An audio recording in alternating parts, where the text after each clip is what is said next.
We know I already have the most late testimonials in the world for Asians, for day game, for any students, for every metric of student results. So we don't have to get into that. You already know. Let's not brag.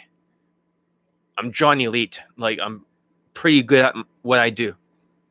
So I want to talk about a topic that's important. A black student got laid, but I also kicked out another student from elite access. And they both were making excuses in the beginning. I'm going to give you 3 components that would change your life during the Delta variant. How to get laid. Every single lockdown, it changes.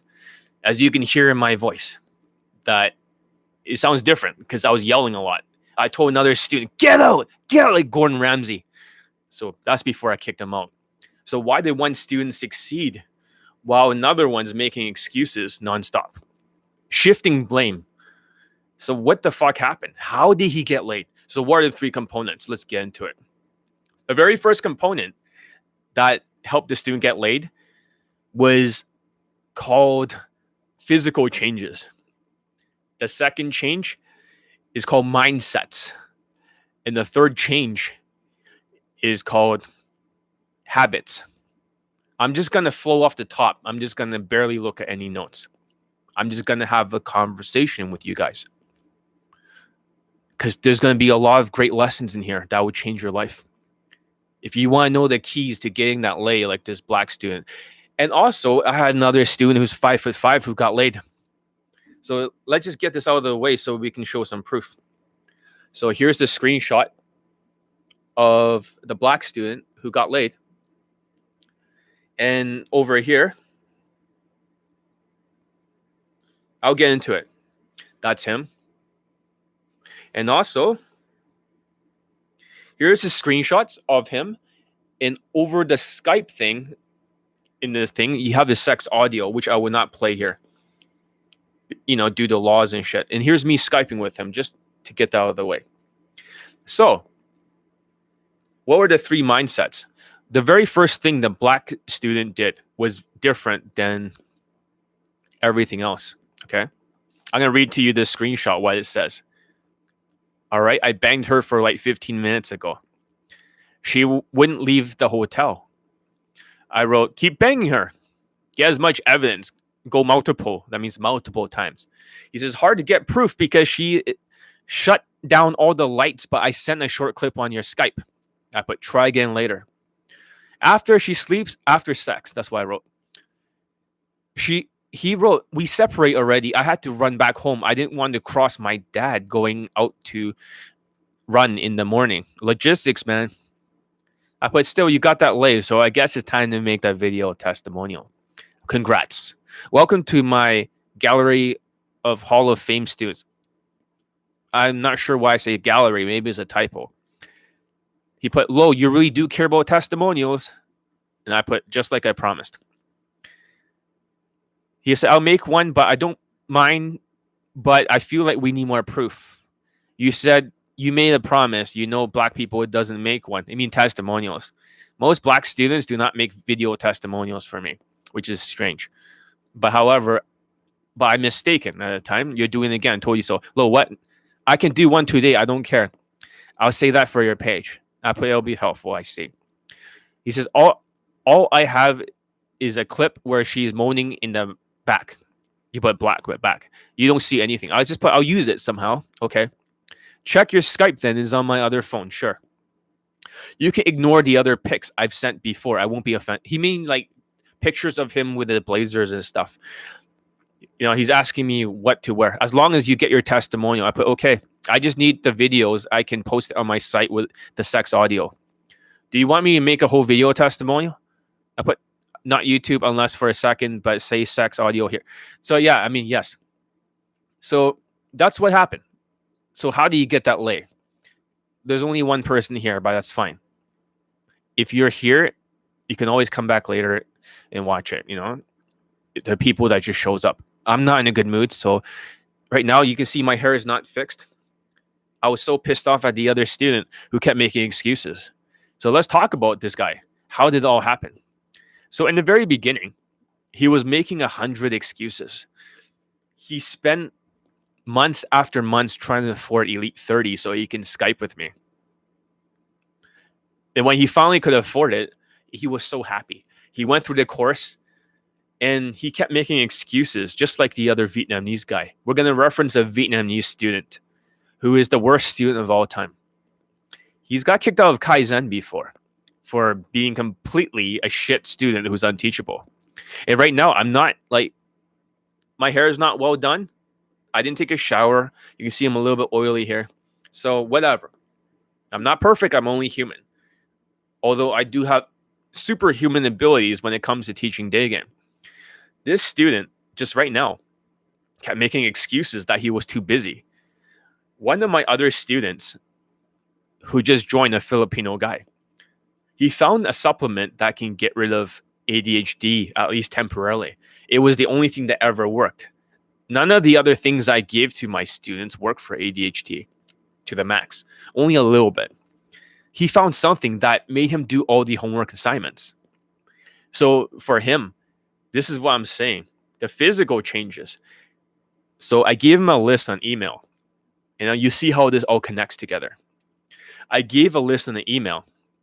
So I said, buy all these Amazon products because you needed to supplement your ADHD, supplement your cortisol supplement, which I did not take today, and adrenaline. He bought everything in one day. I was like surprised. Most of the other students will resist. Every chance that they can resist, they'll do it. They'll fight you tooth and nails. And they'll do it slowly. So I figure if the other students are taking too long for elite access, why not just give them a big email list to get all these things done at once? So this Filipino student got all done. I was like, what the fuck? And number two, the second thing, the first thing is the physical changes. The second thing is the mindsets that need to be changed. So how do you change his mindsets? For the black student, we're not talking about the Filipino student, the black student. I gave him a bunch of videos on Facebook since he was not using the Skype that much at the time. I said, watch all these videos, and they're like Navy SEAL videos about mindsets. They're teaching you how to upgrade your mindsets and how not to make excuses. A lot of the students are ADHD. I have 4 of them. So on my phone, I put lazy whatever as their first name. Lazy cunt, this guy's name, lying narcissist, because he makes excuses. Another student, lazy whatever, ADHD, fuck. Another student, lazy this, that. Is a living hell teaching these students who are ADHD as hell 4 in a row. So I was nearly having a mental breakdown today, or nervous breakdown in the Ulster right now. So what happened was, for this guy, he was making so many excuses. He piled exactly like the other students. He started the same way. He piled like 5 excuses in a row, 10 excuses. And I told him, you're making too many excuses. You got to take extreme ownership. He didn't understand what I mean. So I sent him an extreme ownership summary of the audiobook. Okay? Don't mind my lips are chapped. I just came here because I wanted to make this video. It's important I make it. So when he had the list of videos over Facebook, all these mindset upgrade videos, he watched them all. At first, I thought he didn't watch them. And I was like, give me your 5 takeaways. I was like, you didn't watch them. At first, he didn't watch them. The second day, he watched all of them. He says, John, I did all of them. I can prove it to you. I said, what are your takeaways? You cannot cheat. He got most of it right, except for one. And I said, okay, so you really did listen to it. But you didn't listen to it perfectly. Listen to it again a second time. So he went through all the videos. And out of nowhere, he showed me that he done all of them. He showed me all the takeaways. And they're accurate. I was like, fuck. This guy has grit. He's willing to be... This is the growth part of the grit. He was willing to be teachable. He was willing to be teachable. And growth, G-R-I-T, growth, resilience, instinct, tenacity. And then also now he's doing things the best way with the upgraded mindsets. This is why physical changes happen. He got a haircut at first. At first, he got a haircut. He got the black version of the haircut of my other students. Afterwards, because sometimes when you have these other students in elite access, for them, even making the physical changes is the only thing they can do, is to go on Amazon and click a button to buy something or getting a haircut. That's easy to do. Any motherfucker can do that. but not everyone can do the mindset stuff. When he did the mindset stuff, at first he didn't understand it. So I sent him a video clip. It was a movie called Karate Kid. At first, Mr. Miyagi, this old Japanese guy, and this younger guy, this white guy, or he's Italian, he started painting the brush like this. Wax on, wax off. He started washing the car, wax on, wax off. And then he started doing some other exercises, sweeping the floor. But what happened was, he's like, why the fuck am I doing this stupid exercises for you, old man? Why am I doing chores for you? And from then, he realized something. He says, Daniel, right? Daniel-san, stand here and do wax on, wax off. So he's like going to the floor. No. Stand up. Wax on, wax off. Right? And he started striking at him. He said, wax on, wax off. He blocked the punches. He says, sand the floor, or kind of like this. And he started kicking him, and he blocked the kicks. And he's like, now he understood the lesson. I sneaked in the lesson here. He watched all those videos like wax on, wax off. He had no idea why he watched the videos. But once the black student watched a group of maybe 5 to 10 videos, I can't remember because I sent that many on the emails, his mind was unlocked. So the mindsets are very important for the Delta variant if you want to survive right now. Every lockdown has been different. First lockdown, more social calibrations. Lockdown 2, social calibrations, a little bit of social skills. Lockdown 3, all social skills, very little social calibrations. Lockdown 4, it is more about, Delta variant, it is back to social calibrations. The old has come back, and you need social skills, but not as much. So the body language is what the other students did. So what happened this time was that the black student started doing Elite 30. So I said, watch Module 2. Module 2 is when I film a boot camp with the other students. Okay? I film a boot camp, and you can see exactly what mistakes to do. Okay? Have great make. Okay.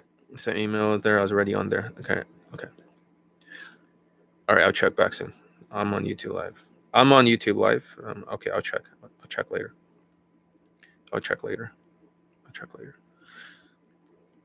So other students are knowing that I kicked this guy out, so they're gonna do their fucking job.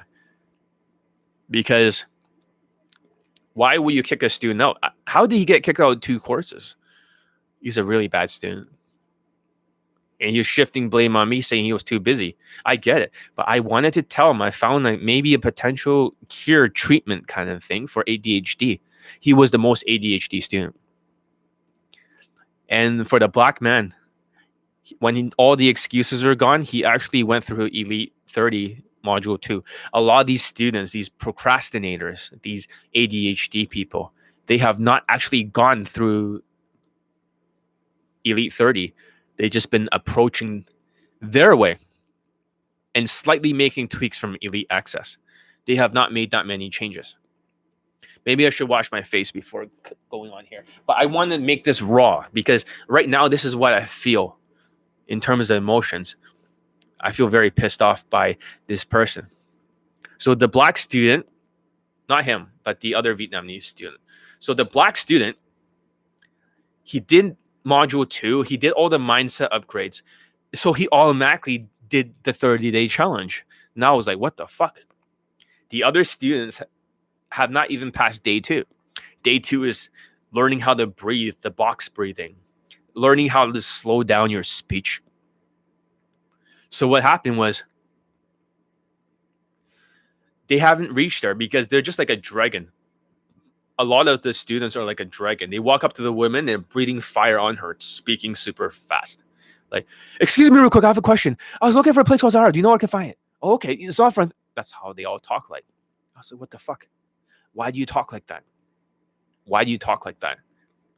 So therefore, they haven't actually made one successful approach with skills yet from Elite 30 because talking slower is day 2. That's day 2.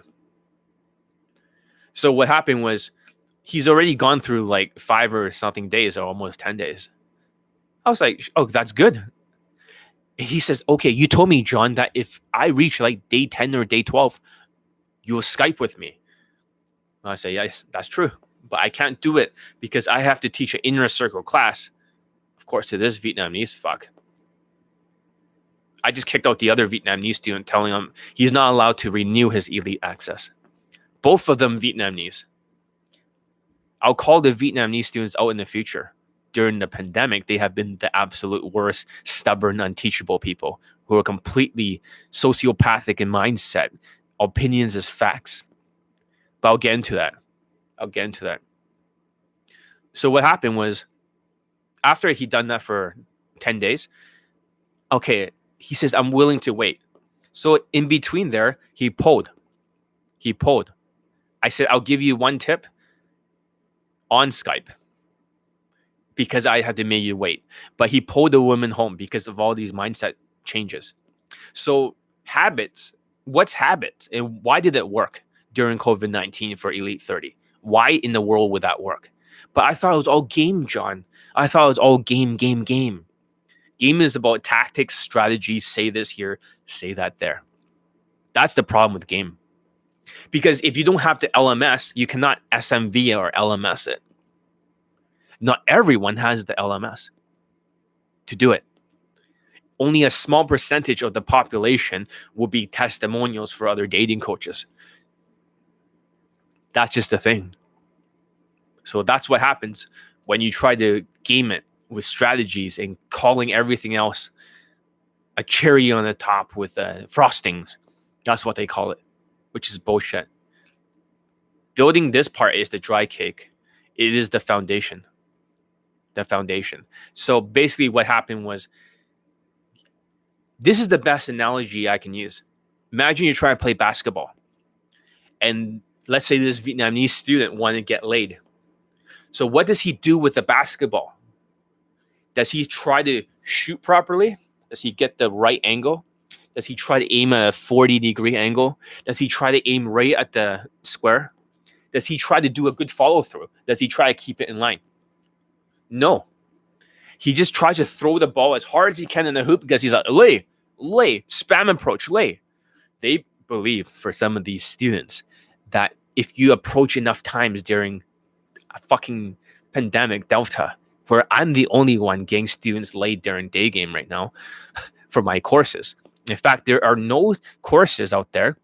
Well, self-proclaimed high lay count guy may have 2 students laid in his course for day game during this pandemic, which is surprising because he only had 3 lay testimonials in total, which ties with Todd.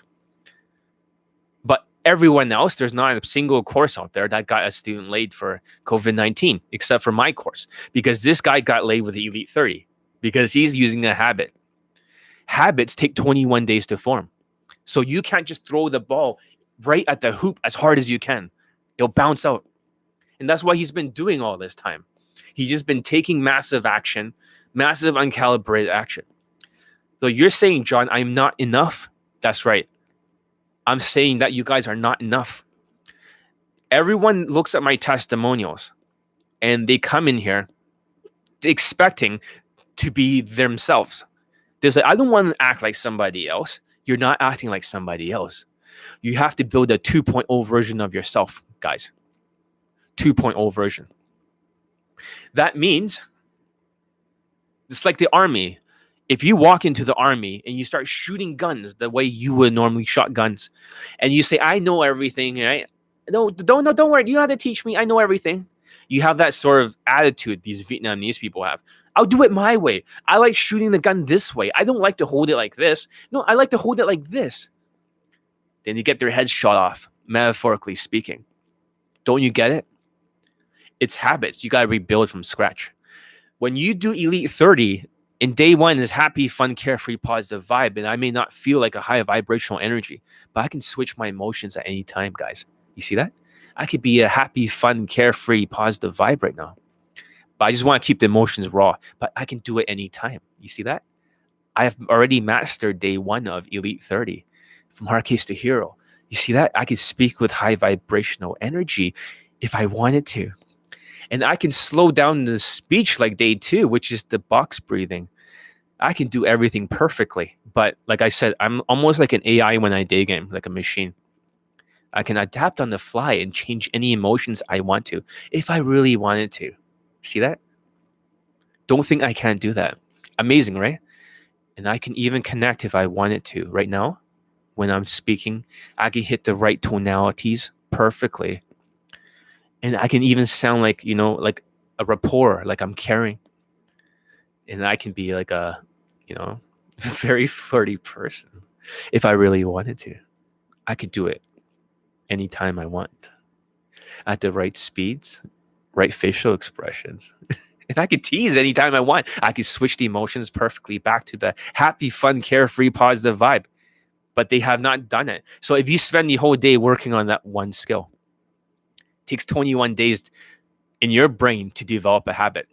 21 fucking days. So I can switch over to happy, fun, carefree, positive vibe at will, because when you practice for a whole day and you're not aiming for that lay, just like instead of trying to throw the ball right in the basketball hoop at full power, you can switch the emotions on the fly. You see that? Very easily. It takes practice. You got to install one piece at a time. Rather than aiming for the lay, you should work on that one skill. Means for every woman that you approach, right? Then you see, I can switch it if I wanted to sound more high vibrational energy. Then at that point, you can change. Like, you can adapt. So you should not be aiming for the lay. You should be aiming all day, just working on the day one, happy, fun, carefree, positive vibe. All right? Working on that just the whole day for as many hours. Do it at work. Do it everywhere. It's going to be amazing. You're like, what the fuck happened to John? It's all programmed. It's a 2.0 version of yourself. Don't you see? You are not enough. The black student was asking me, John, what strategy do I use here? What game tactic do I use there? Tactics. The whole fucking list of him messaging me. What tactics? What tactics? What tactics? What tactics? What tactics? I was like, what the fuck are you talking about? Why not work on your skill? Skill over tactics. And he was surprised. He was like, shit, that was right. That was right. And the reason why people do not want to learn the habits is very simple. They don't want to learn the habits because it takes practice and they're lazy, like this Vietnamese student. A lot of the ADHD students, when you look at how many of the mindset exercises they have completed, how many of them have completed it? 0. How many videos have they watched in total? 1. Even Marco over here, the Latino guy, elite access student, he quit. I mean, he didn't quit. I mean, he's now going to day game and he's going to work hard because he knows if you don't do what I say, I will kick you out of the fucking program and move you to the inner circle for 2 years. Same price.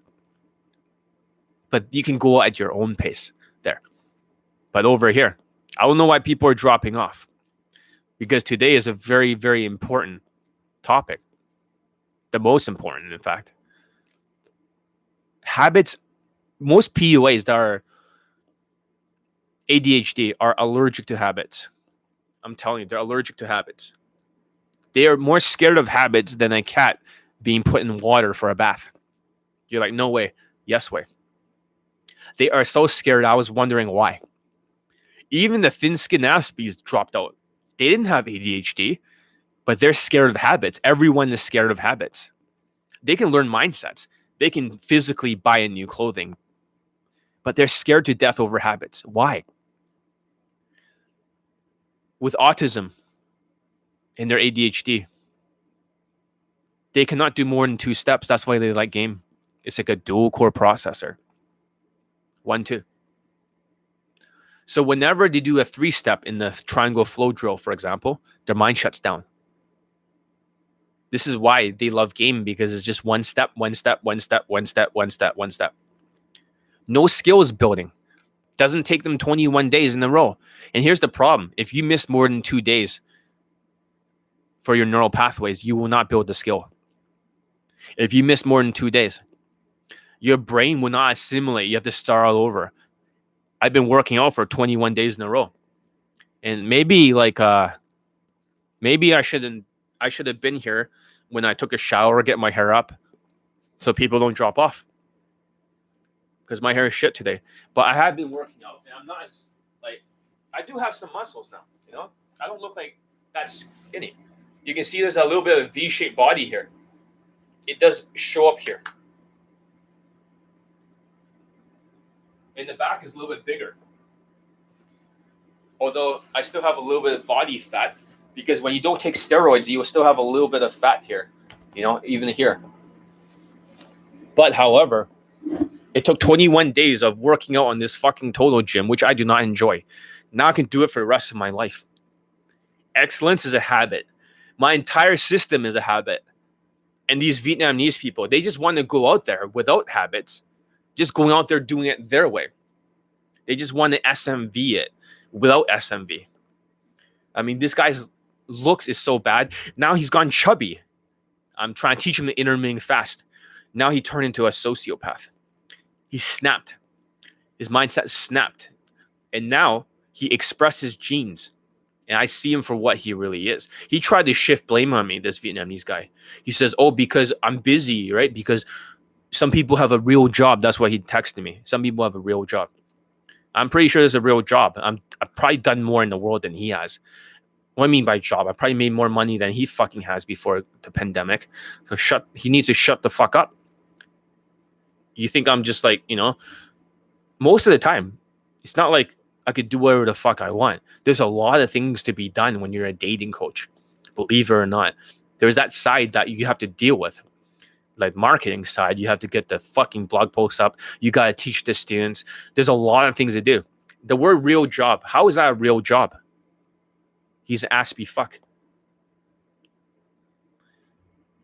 That's a fucking employee. Employees trade their time for money. That's not what I am. People are dropping off. But this piece of shit tried to blame me afterwards when I call him out in front of the inner circle. He still tried to blame me on me for overreacting, and he tried to blame me on him saying he's too busy. But the 52-year-old man before, yeah, he got the physical changes, but the mindsets were shit before. In 2020, I believe, I kicked him out of Elite 60. The other students, they made 2.2 million, got engaged. The other guy got married from Elite 60. But he didn't get any results. So I kicked him out and told him to fuck off. He's allowed to buy the playbook. But he can only use the Skypes when he pulls.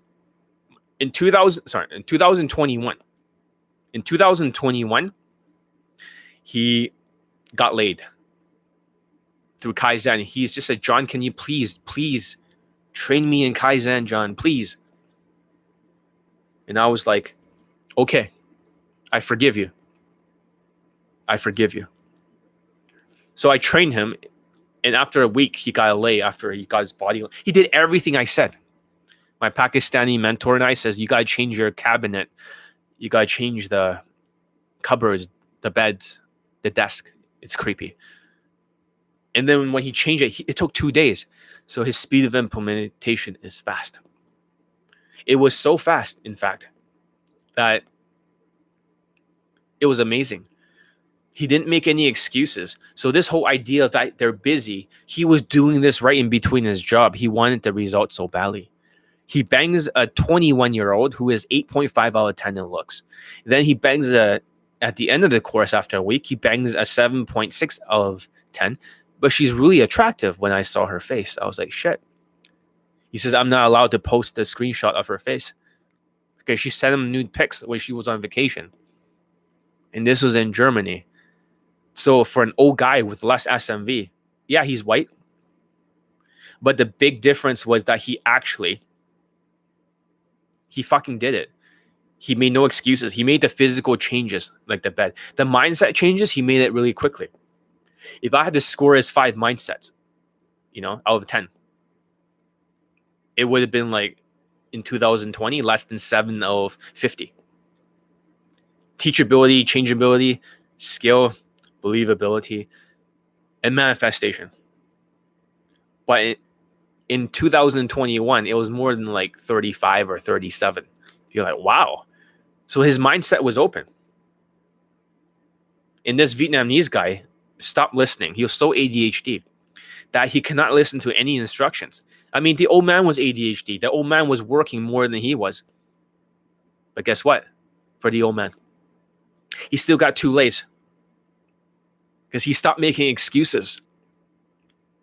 The black student who got laid here, as I was showing in the screenshot.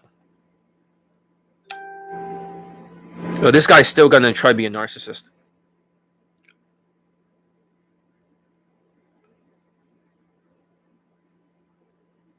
Okay, I'm calling out. Yes, sir. I understand. I am taking full response. I better stop making excuses for not getting laid. I'm a bad student. I know my best is not good enough. I better stop making resistance. I watch the video. I do exactly like you said over the phone. If I did something wrong, you can call me out. And he's finally repenting, which is great. I know you are the only coach that can help me with my personal development during the pandemic. It's not personal development, dumb fuck. I said I was gonna call you out in front of the world. But before that, I put this is what he first wrote in the inner circle. I mean, other people, so sorry I upset you. I upset you. That means I'm upset. Therefore, it's my fault. Just a big misunderstanding means it's not responsible. What the fuck? So you're trying to make it seem like I'm the one who's overreacting. When you posted twice that you have a real job, and I don't. And then he asked the Latino student, does he have a real job? And it says, yes. That's why he's busy. No, because you're ADHD fuck making excuses. So I put, you were trying to make it seem like I'm the one who's overreacting. When you posted twice that you have a real job. First of all, I don't consider your job a real job. You're a fucking employee. You're a fucking slave who works for money. My other student I taught, the Indian guy, makes $95K now as an employee. So fuck you. He makes more than you. So you're implying over and over saying that the Latino student has a job. See? And I have a recording of it. When I told him to get out, like Gordon Ramsay, get out, like, motherfucker, get out. And I just kept saying, get out. That's why I lost my voice. And my hearing too. My ears are ringing. I can't really hear properly because I yelled so fucking loud over and over. Maybe I have the recording right here. I record it for the book in the future. Conversations with Impossible Cases or Unteachable. I don't know what it's going to be called. But you learn a lot of new shit here. It's a good thing that's part of the book at least.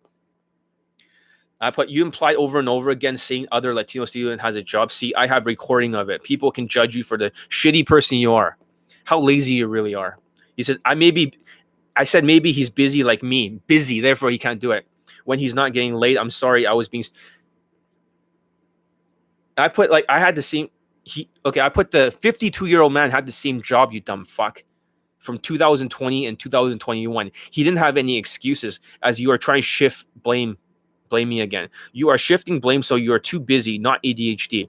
That you aren't responsible if you're busy or some mental bullshit. You are a shit student. You should get kicked out of here soon if you continue to make a fool of yourself, since others can see that you're shifting blame saying you're busy, therefore you can't do it somehow.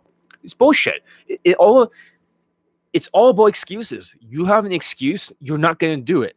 And the black student stopped making excuses. He listened to all the mindset videos. And then he did the Elite 30. After 15 days, he pulled 16 days, he got laid during a Delta variant. So, which is total bullshit. The black student I posted a testimonial from worked more hours than you do, but he still was able to do 15 days of Elite 30 and got laid. You're a lazy person. You made it clear you deserve to be kicked out. He got kicked out of Kaizen too, guys. It's not like the first program. How can you be such a shit student that gets kicked out of multiple programs? I've never seen it before. Most students, like, the most they ever get kicked out is one program if they're really, really shitty. That's very rare. That's like a cortisol fuck. Very rare. You're showing the forum group that you don't have extreme ownership, which is a mindset video that even the black student was listening to. Okay, so I don't feel good. So in case you're dropping off, I don't have high vibrational energy. I'm going through a lot of shit. Like I don't want to have a nervous breakdown, but fuck, I mean, today was too many of these ADHD fucks. That's why I'm starting to think about cutting them and moving them to the inner circle. Because the new Filipino student that just joined, he did everything. all the exercises in less than 2 days, maybe 2.5. He's going too fast. He's probably going to get laid soon, or at least within 3 weeks of Delta. This black student, 2 weeks, he got laid. Indian student at the time, when he no longer made excuses. After his lay, he just can't stop making excuses, that 5'5" guy. Just one excuse after another. And then I have to phone him. I've been spending so much time with these students over the fucking phone, hours after hours. It's been like hell. So I turned it into a book. So it's not wasted time. So I put, you're showing the forum group, we don't have extreme ownership. You want to take it. You can't stop shifting blame. I said the old man didn't get laid with excuses in 2020 like you, but he got laid twice, not a coincidence, same job, no excuses. Maybe I have to edit. He got laid in 2021 twice. Overall, I apologize. I should not have said that. I was being over the line. Call me when you have the chance. I put, you are over the line 10 times right now. 10 traits of a sociopath. Never apologize, even when they're wrong. We'll go on the attack. You do this in front of the world, but I'll discuss this on YouTube Live with the world. Then see who is right. You won't be. Your attitude, your mindsets are so disrespectful. Even blaming other students not getting laid in 2020 due to business. Yeah, he got laid twice in 2021. Come on now. You have finally expressed your genes this year. I mean, sociopath genes. You can't go back now with that mindset. You are stuck. You can't put it back in that box. So what does that mean? Some of the students have sociopath genes, but they had good parents that did not yell at them, did not beat them. So they continue to have a little bit of these traits. But once you express the sociopath gene, you'll be delusional, disrespectful, not take responsibility, blame everyone else. And you have delusional opinions as facts. And I made a big checklist. Sociopaths are charming. Sociopaths are spontaneous, intense. Sociopaths are incapable of feeling shame, guilt, or remorse. Their brains are simply lack the circuitry to process such emotions. It allows them to betray people, threaten people, harm them without giving a second thought. Okay, that sounds like him. Sociopaths invent outrageous lies about their experience, right? They wildly exaggerate things to the point of absurdity, but somehow describe to you, the storytelling sounds believable. Yeah, I'm busy. Yeah, sure. Just like most dating coaches, they tell you bullshit stories. So, sociopaths seek to dominate others and win at all cost. Just like him, he can't lose the fucking argument, but he's losing in front of the fucking world. Sociopaths tend to be highly intelligent. Okay, so he's a little bit of an aspy fuck. He has a job that's very logical. Sociopaths speak poetically. Okay, he doesn't know how to speak properly. He sounds like when he talks to women. Sociopaths are incapable of love. They are self-serving. Okay. Sociopaths never apologize. They are never wrong. They never feel guilt. They can never apologize. Even if shown proof they are wrong, they'll refuse to apologize, instead go on the attack. At least he apologized when this is live. Sociopaths are delusional and literally believe everything they say becomes the truth, merely because they say it. Charles Manson, a sociopathic murderer, is famous for saying, "I never killed anyone. I don't need to kill anyone. I think it here. I don't live in this physical realm." They're all delusional. Dating coaches are the same way. So he has expressed the same genes as the PUAs now. He's no longer operationable. Unless he has very high SMV. When you have high SMV, you're a dating coach, then you can feed your delusions how everything is game. That's how you're all stuck. This is why their courses don't work. So let's recap for the new people here. There are 3 traits you need to learn. For the black student, he got laid during Delta right now. Very simple. Number 1, make the physical changes, whether it's fashion, hair, all the other stuff. Number 2, the mindset changes. Even if you have to watch more than like a dozen videos to 15 videos, it's worth it. There are some videos on Kobe Bryant on his mindset for hard work. There are some videos on like how to take extreme ownership for Navy SEALs. So all these videos that I showed the black student unlocked his mind. So he was able to unlock the mindset, which helped him with his grit. He was making so many excuses. He says, "Sorry, John, I'll never make an excuse." Right now, he's making a video testimonial, but he says, "There's too many people around. He says, okay, I won't make any more excuses. I'll get it done tomorrow. That's good. So once again, another student late under Johnny Elite's coaching. Where are we up to now? 487 late poll testimonials. What the fuck? We are so close to reaching 500. Just the 13 away. So guys, get out there, get the numbers, put it on the fucking board. And for all the other students out there, now they know that if they fuck with Johnny Elite, they're out of the fucking class. So the general Sun Tzu once said this. He was asked by the king if he wants to do a test to see if he can be a general. So the king of Wu said to Sun Tzu, I have a bunch of concubines or, hoes here that takes care of all the wine, have sex with them, all that shit. They're called concubines.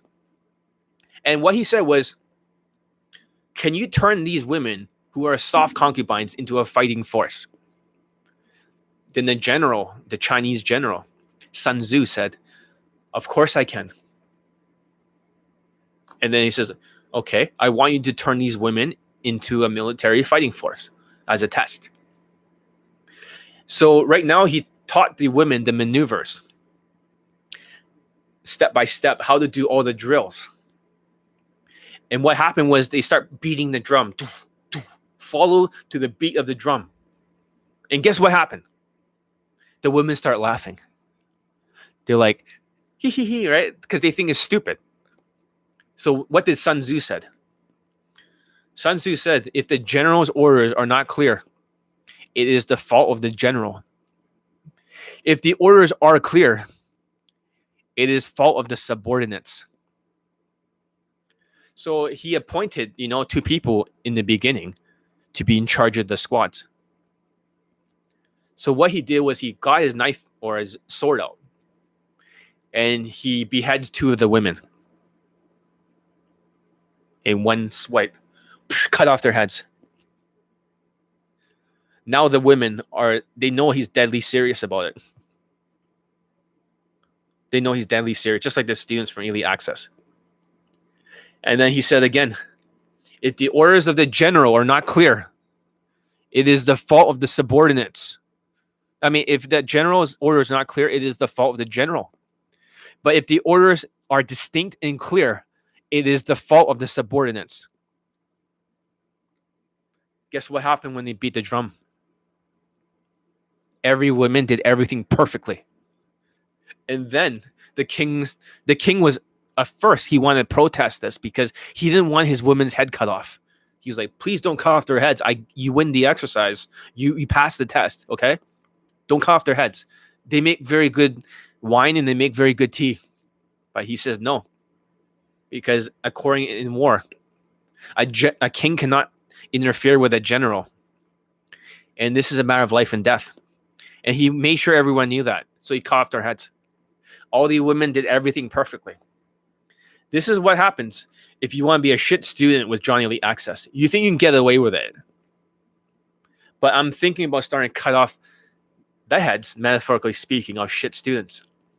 If you do not perform up to par, you want to be an ADHD fuck. Like I said, if the orders of the general are not clear, it is the fault of the general. I told him exactly what new ADHD pill this new Filipino student who's going very fast. I told him exactly what to fucking take. To this guy, I thought I finally gave him a cure for ADHD, at least a treatment that's almost like a cure. But instead, he dismisses the message. He looks at it 3 times and says, I'm busy in a meeting. I get it. He's at work. He's busy. However, by being so fucking ADHD, he can't even read that shit. Dismissing it 3 times, blaming me in the process, then having me explain to him why I'm trying to contact him because I found him a fucking cure. So that way he can finally do the physical changes, the mindset changes by going through the videos. Him, Marco, all these other people. They have not gone through like more than one of the 15 or 16 videos for mindsets. There's that many videos. And lastly, they can't do the habits that Black Man did because they didn't change the fucking habits. This is like the military. You got to rebuild yourself. You're not good enough. You are not enough. Habits take 21 fucking days to build. You can't just keep using game. And I know most of you will drop off hearing this, but let me ask you a question. If game was a solution, then why is there only 5 Asian late testimonials? 7, 6, 0, 0, and I have 34. Because they all went through Elite 30. That's the truth. It's a habit. Nobody wants to deal with habits because PUAs are lazy. Fucking cunt, motherfucking, excuse-making motherfuckers. They're soft. And I get it. But during fucking Delta variant, you cannot be fucking soft. You understand that? There's a fucking variant out there that's killing people, and PUAs are being put in the hospital. As it gets tougher out there, my game gets tougher. My training methods get more military-like. And I know a lot of you think John's a little bit sadistic, and he's probably a little bit... It's too far. This is not a war, John. Call me General John Elite. And for me, it is. This is the reason why I have all the fucking late testimonials in this industry, more than all of them combined. Even my 34 is more than their fucking late testimonials or late poll. All of them combined. This is more Asian late testimonials than the whole industry combined. There is a military discipline involved, and there's a habits component. This is what happened, even with self-proclaimed high late count guys. Their students, according to the 5'5" guy, a lot of their students don't get results, but a small percentage, the yoke, they get results when they have high SMV, so they can use strategies and game and stuff like that, tactics. But for everyone else, they need skills, but they don't have it. Who knows? Maybe this black student was once like, using the other guy's system for night game. And now, no matter what, he's not getting any results until he trained with me. Who knows? Maybe. It's always the same pattern. It's like my system's more optimized. During the pandemic, none of that shit worked for him no more. I fixed everything. Okay. Yeah, at least the other students know. Okay. The other student's giving a sad face. Okay. Yeah, if you don't want to get kicked out of Elite Access, right, you better start stepping up and stop fucking around. Or I'll just move you to the inner circle. That's what I'm going to do with the students that are not up to par. But just letting you know, just a friendly warning. I already told another student he cannot renew. A lot of you already got laid from this program. But some of you guys are doing it your way. I'm glad you're rebuilding your skills. I'm on YouTube Live right now. But this is not good enough. Yeah, if you don't want to get kicked out of Elite Access, right, you better start stepping up and stop fucking around. Or I'll just move you to the inner circle. That's what I'm going to do with the students that are not up to par. But just let you know, just a front. I'm making this message I'll be forwarding to all the other students who are ADHD. One student tried to blame me saying he had a job. Therefore, he's busy, right? At least I have a real job. That's what he's trying to say. Implying I don't have a real job. And he asked me, I also said the Latino student was also very busy. And he said, does he have a job? And he's like, yeah, that's why. But he's making excuses because he's ADHD and he can't focus. He's too busy to be arsed with it. So basically what I did after that was like, he said it twice to me, trying to shift blame, making excuses. The 52-year-old man that got laid twice in 2020, he also has the same job. He's very busy. But however, he kept making excuses. In 2021, he asked for forgiveness. And after that, he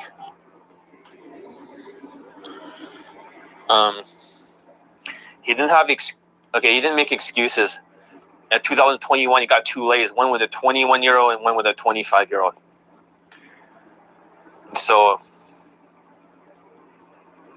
yeah.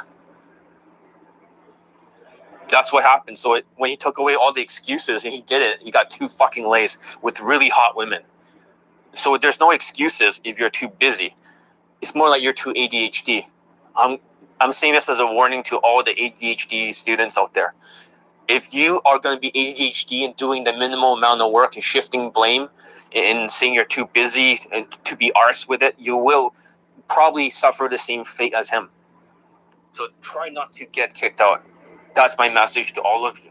Like I said, John Elite does not fuck around. This is like the Navy SEALs. We're not looking for low mindset motherfuckers. And this guy over here, talking to a Chinese guy, he did it his way for 6 months because he had other instructors before. Zach Perrion or some shit, whoever the fuck that is.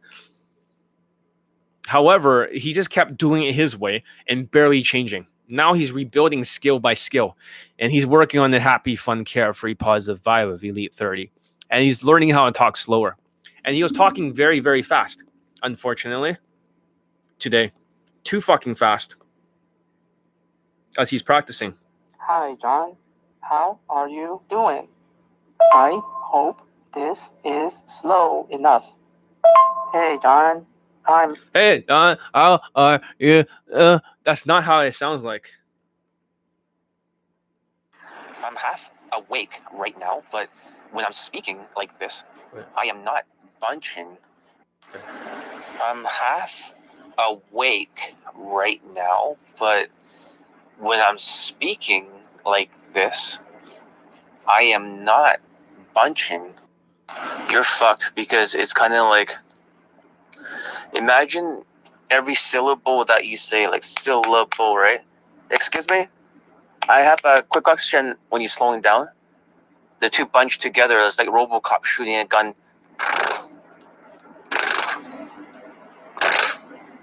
It's like that. Imagine that everything that's close together is like pennies. Like pennies.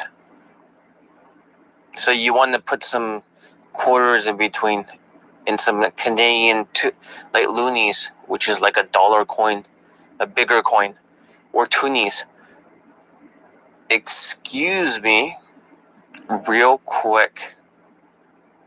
That's too close together. Slow down the bowling ball. Squeeze it out of a tube and don't use pennies. Excuse me, real quick. So rather than going like super fast, like, hey, excuse me, real quick, I have a question. Should be like, excuse me, real quick. I have a question. I was looking for a place called Zara. Do you know where I can find it? So, see, my voice changes, but it's so programmed in there. When I day game, it's like automatically programmed. The program comes out. So you cannot have words bunch up together like pennies. And that's the problem with these ADHD fucks with full of cortisol. They speak super fast. You need to learn how to enunciate your words that even the syllables are not so close together. This creates a hypnotic effect with women. And like I said, it takes 21 days to master a new habit. See, when I talk like this, it's actually very inviting. It's easy to listen to. It makes you want to listen more, which is very unique. This is not supposed to be taught. See, too close together. This is not supposed to be taught to you, to the general public. This is the kind. See that? Correct it. This is the kind of training that should not be taught to the public. That's only taught to the inner circle or taught to the John Elite Access students. So if you want to hook, see, it's too fast. If you want to hook every single set in the beginning with a 99% hook rate, just learn how to slow talk. Forget about plowing. Plowing's autistic. It just like keep throwing things into her mind. But if you slow down, it's a behavioral game. This is more of a behavioral game because when you're slow and you're willing to walk and you don't care, women are hooked because they never seen that attitude before. Hope that makes sense. You're like, wow, how come you didn't teach us this? I don't teach you everything, guys. I don't. So now you know. Now you have the formula. Elite 30 is the only way out. That's the habits. The physical changes, the fashion, anyone can do very quickly. The mindset's number 2. That's hard because these guys are ADHD. They're not going to listen or go through a bunch of videos, even at 2 times speed. They can't be arsed with it. And lastly, the habits, as you can see, I can switch my habits, right, to a happy, fun, carefree, positive person. Whenever I need to speak like this, which is kind of strange to most people, I can sound like a happy person. And because it's habits, I can slow down and speak like this, and I sound like I'm somebody else because it's a habit. Probably took more than 21 days to perfect this habit. It's not easy. You see that? So that's the habit thing. Takes 21 days. There's no way around it. It's not more game like, oh yeah, just talk super fast like this, and just start talking more in the beginning, and then start doing push pull here, right? Then you know, fuck that, because that's LMSing it. Not everyone has LMS. Hope that makes sense. So today, my tonality, if it's not that good, like I sound angry, is because after a week of phoning these fucking students that don't listen to you, and they're ADHD because they forget. That's why I tell them to put everything in a journal. This is a good tip. I literally have everything that I do recently written down in a journal format. You see that? Isn't that cool? It looks like a Bible. So I'll write down all the things I'm supposed to be doing that I've.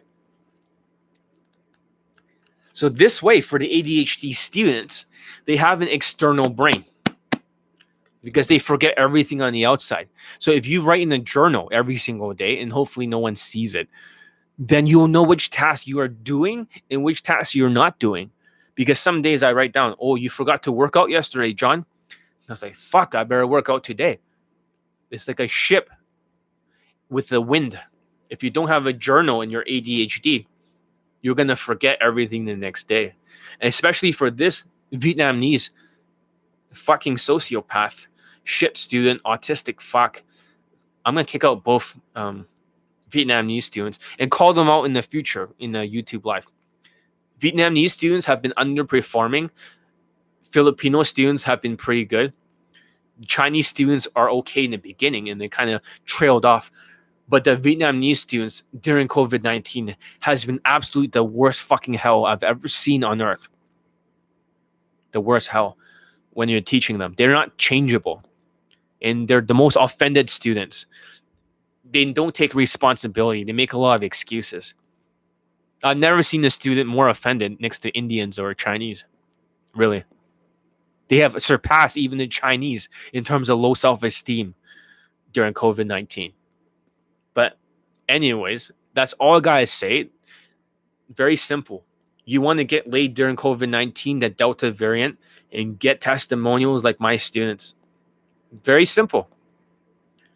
Number one, you make all the fashion changes, and that's what the black student is doing. So today, I was going to talk about the testimonial of the black student. This guy got laid, I think yesterday. So that's him on the Skype. So he got laid the next day, right after the Skype. You're like, really? One day? It's not surprising. It happens all the time. So you can see he's already making the physical changes with his fashion here. He sent me the two lays and the audio here. I'm not sure if I can play it. It's on my Skype, the sex audio. But there's legality issues doing that. So I might just put it on my website and not on YouTube. I could play it right now, but I'm not going to. And over here was the screenshot. He texted me on Facebook, the black student. He's going to make a video testimonial tomorrow. Or he put, I just banged her like 15 minutes ago. She wouldn't leave the hotel. Keep banging her. Get as much evidence. Go multiple. That's what I said. He says, hard to get proof because she shut down all the lights and I sent a short clip on your Skype. So I just woke up then. He put, try again later after she sleeps. After sex. He put, hey, we already separated. I had to run back home. I didn't want to cross my dad going out and run in the morning. Logistics, man. I put, still, you got that lay. So I guess it's time to make the video testimonial. Congrats. Welcome to the gallery of, Hall of Fame. That's what I was going to say. Students like, Lo, you really do care about your testimonials. Yes, I do. Give a thumbs up if you're learning something. Because I'm going to hang up after this. You made a promise. You know, black people doesn't make one. It means testimonials. You're doing it again, man. Told you so. So I always he always knew a stereotype that black students never ever makes video testimonials for me. So I'll post all their video testimonials, even if I have to read it all out loud, because they're usually Justin Wayne dick lickers. So they don't want to give the Chinese men all these testimonials. Curious how to know your black students compared to other ethnicities. They have higher attractions than the other students. We went over an hour. I promise I will not do that.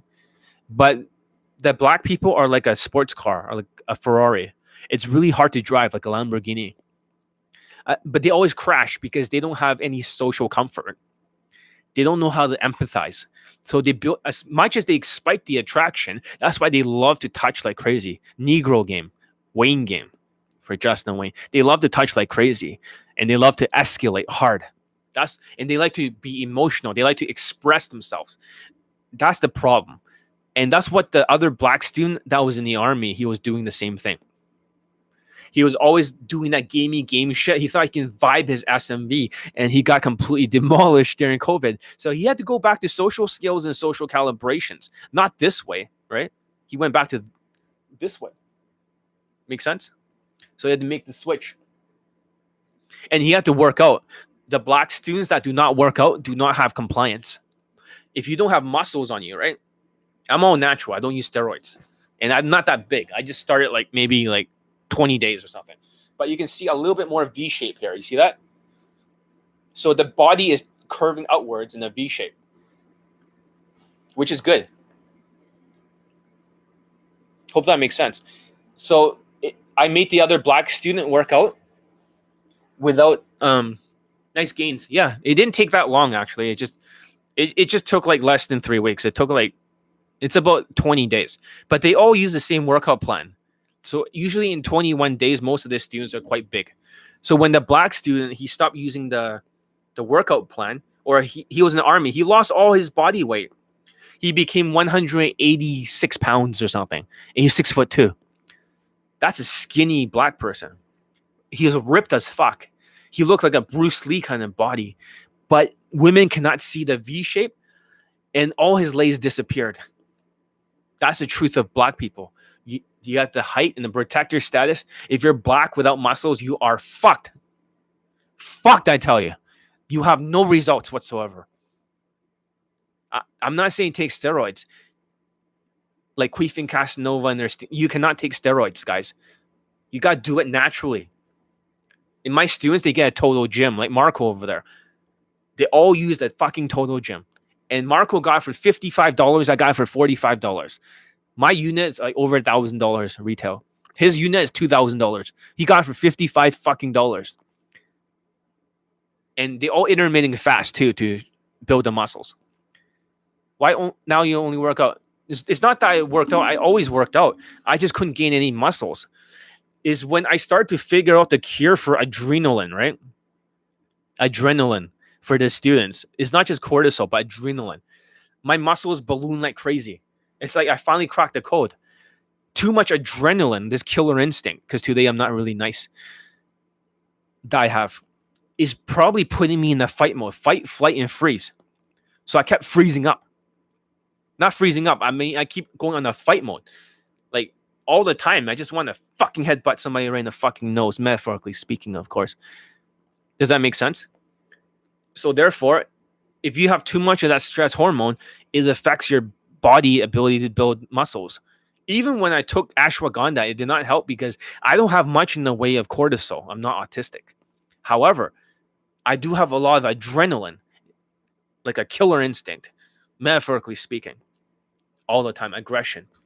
And I'm extremely high on testosterone too. That's the funny thing. So I get sleepy, headaches taking those medications. Does it affect people? You're only supposed to take it at nighttime when you sleep. You understand that? You get refreshed in the morning. You do get sleepy. Is adaptogen for ashwagandha. Never ever take it during the day. Only during your sleep. When you wake up, you'll be much better. Obviously, I did not take that stuff today, so I'm a little bit intense. But this is the first time in my life I'm able to build any muscles. But my testosterone is T85 out of 90. And that's extraordinarily high. I'm not sure if it's a high testosterone that gives me that aggression. But taking the supplements to reduce, and you cannot say it in here because some very few of you know. Only my students know.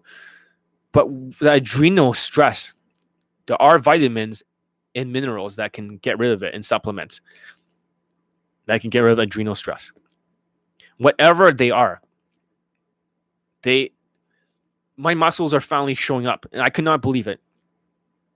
So all this time, all these years, because of the adrenal stress, I had to day game without any muscle mass, being skinny fat. This is why my game kept getting like more and more like I'm squeezing fucking water out of a stone. I know it sounds unfair, but it's almost like day gaming with my head put in under the water, being held down. And I had to keep adapting, creating more powerful stuff.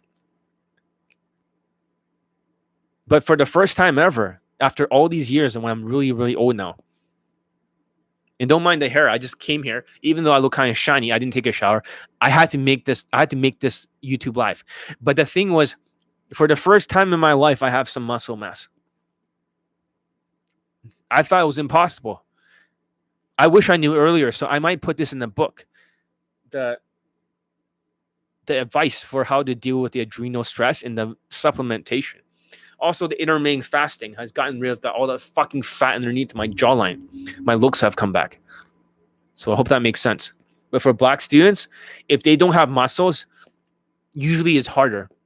Yes, I got short black students late, but the taller black students, right, above 5'9", they have protector status and pre-selection that short guys do not.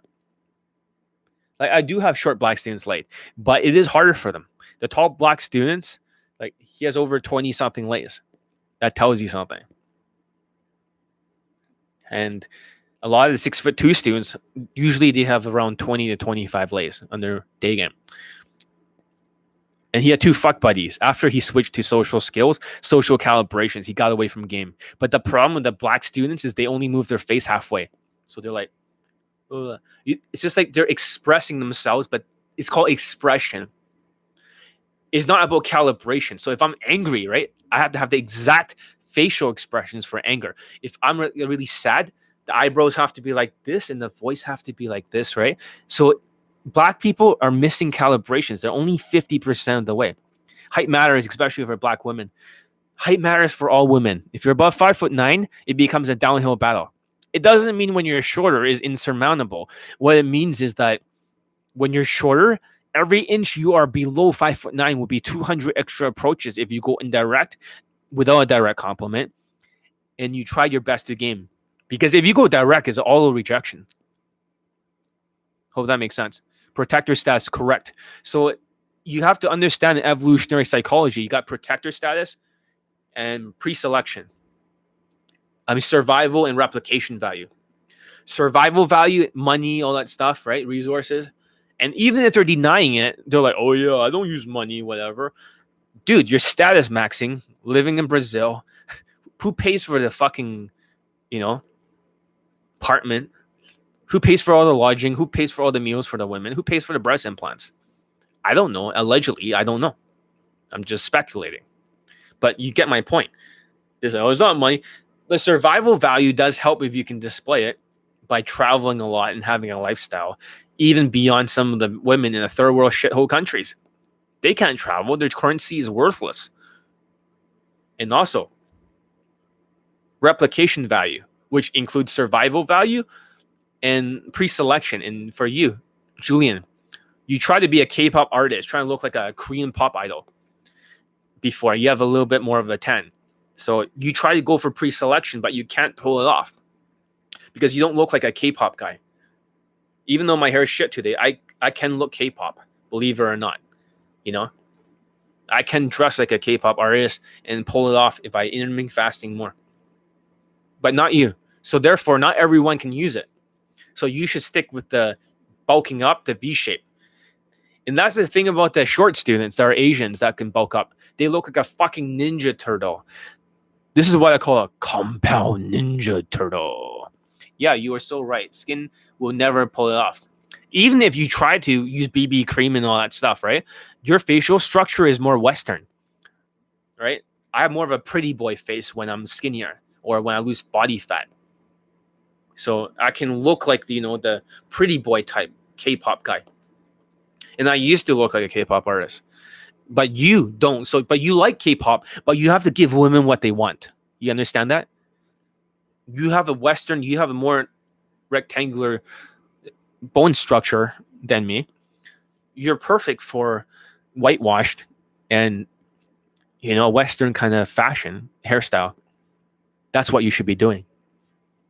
Being whitewashed. And for the black students, another thing is that if they're too black, right, they're just like really like a big fucking afro and they look like they're 90s sort of Tupac shit. You're fucked. You're fucked because you think, oh, that's so cool. You don't use the word cat. Stop using ebonics. So when a black student stop using so much ebonics, get a little bit whitewashed, it'll work. And for a black student, if you don't have confidence and you have the protector status, the long dick and the tall height, but you don't act confident, you act like a timid Negro, what will happen is that you're not riding on the bandwagon of the confident black guy. When you're confident and you look black, you get nonstop compliance from white women. They love it. It's alpha. But when you start acting timid, it's like the Shrek effect. The Shrek effect. The movie Shrek, that green character, the ugly green character. As soon as he stops being confident, his ugliness shows through. But when he's confident, it disappears. That's why they call it the Shrek effect. It's the same thing that for some of the black students, it's not necessarily they have the best faces. And a lot of black people gets angry at me for saying that. No, John, we have a lot of good-looking black people, right? And I'm not trying to be racist here. I'm not. I'm just speaking the truth. And like, I say it raw. They're not that good looking. But look at our celebrities. You got Igris or whatever call it. He's going to be the next James Bond, right? I look at him and I was like, what the fuck? And he shows me another guy, right? And it's like, he's not good looking. The best looking guy they have is Denzel Washington or something like that. Like, he's not even that good looking. But for a black man, he's considered super attractive. When he's bald, right? He looks like a bald black guy. But, that's what they look like. It's like, what about this guy? He used to be a model or something. Okay, they have height. They have rectangular jawlines. They have muscles. But it's not like the looks. You wonder, right? If they're not the good, like that super good looking, even for my black students, they're okay looking. Then what the fuck is women into? Protector status, confidence, behavioral, expression. All the qualities that black man has. A long dick. This is why they have compliance. But if you're not confident and you're black, there is no compliance. So when this student did Elite 30 and he went through the 30-day challenge, by the time he reached day 16, he got laid. Day 15, he pulled. Because that displays the confident body language of an alpha male. He had to rebuild it like the army, one step at a time. Like I said, you got to rebuild the physical changes, like I did a little bit today. You have to rebuild the mindsets. I give the students the same email with 15 videos in it or 16, all about mindsets. And how many of the students have actually gone through more than like all 15 or 16? The new Filipino student has gone through every single video. He has gone through everything in Elite 30, and he's already going to start day 1 today. Amazing. This is already his 3rd day on Elite Access. For some of the other students, they're already here for more than 3 months, 6 months. They haven't even got through this fucking 16 fucking videos for mindsets yet. That's how ADHD they are. Seriously. When you want to see how ADHD these POAs are, there is no focus. And when I did some research on ADHD, it's like their mind blinks. Once in a while, when I call it a Swiss cheese brain, when they try to listen to me, none of the information gets through. Only 60% gets through. This is what they call the mind blinking. The more you blink, right? The slower you blink, the more you can focus, believe it or not. The more you blink, the more you drift off. It's kind of weird how the mind works. It's like an internal clock, a timing. That's why they always take forever to do something. You have to give these motherfuckers deadline or very tough consequences. Otherwise, they won't focus. because they couldn't be arsed with it. And if they don't enjoy doing something like the 30-day challenge of Elite 30, guess what? Their mind will shut down and they'll be lazy cunt motherfuckers like this student. I'm glad I'm calling out the other student here for inner circle when I kick them out of Elite Access. In the future, I reserve the right to kick people out if they don't perform up to task, if they just can't be arsed with it. So try not to get kicked out of my program, dickheads. This is like the Navy SEALs here. Navy SEALs. And after the 5'5" student got his 2 lays in a row, 9 days and 11 days, he started making excuses nonstop again. He's not hungry anymore for that lay. And he's ADHD as fuck. Seriously. You don't know what I have to go through. Teaching these 4 students has been a living hell. And for them, I recorded the audio so I can put in my new book. I'm glad that chapter of kicking out the other student is there. Because he kept shifting blame like a sociopath. It's not my fault. I'm busy. Even Marco over here says, you know what? You're busy, but you can do it after work. That's what he says. So Marco does not agree with him. Marco says that there's time he can find time to get it done. Now all the students know that they better not fuck around. They better fucking do it. They better fucking do it. I'm not interested in your fucking excuses. So what does extreme ownership mean? According to the book, Extreme Ownership, maybe I'll play you the audio so I can help the entire internet of something that they cannot do. So I'm going to type in summary, extreme ownership, all right? Summary. And I'll discuss it. Extreme ownership. There's a 5-minute video. I'll play at faster speed. Maybe all of you can benefit from this about excuses. I don't mind if a student make one excuse and then he make changes in his life. But if they make like a fucking 10 excuses in a row and then keep piling them up, I'm not going to listen to it. Listen. Oh, so fucking ads all over the YouTube shit. All right. Complex, high stakes, and chaotic environments imaginable.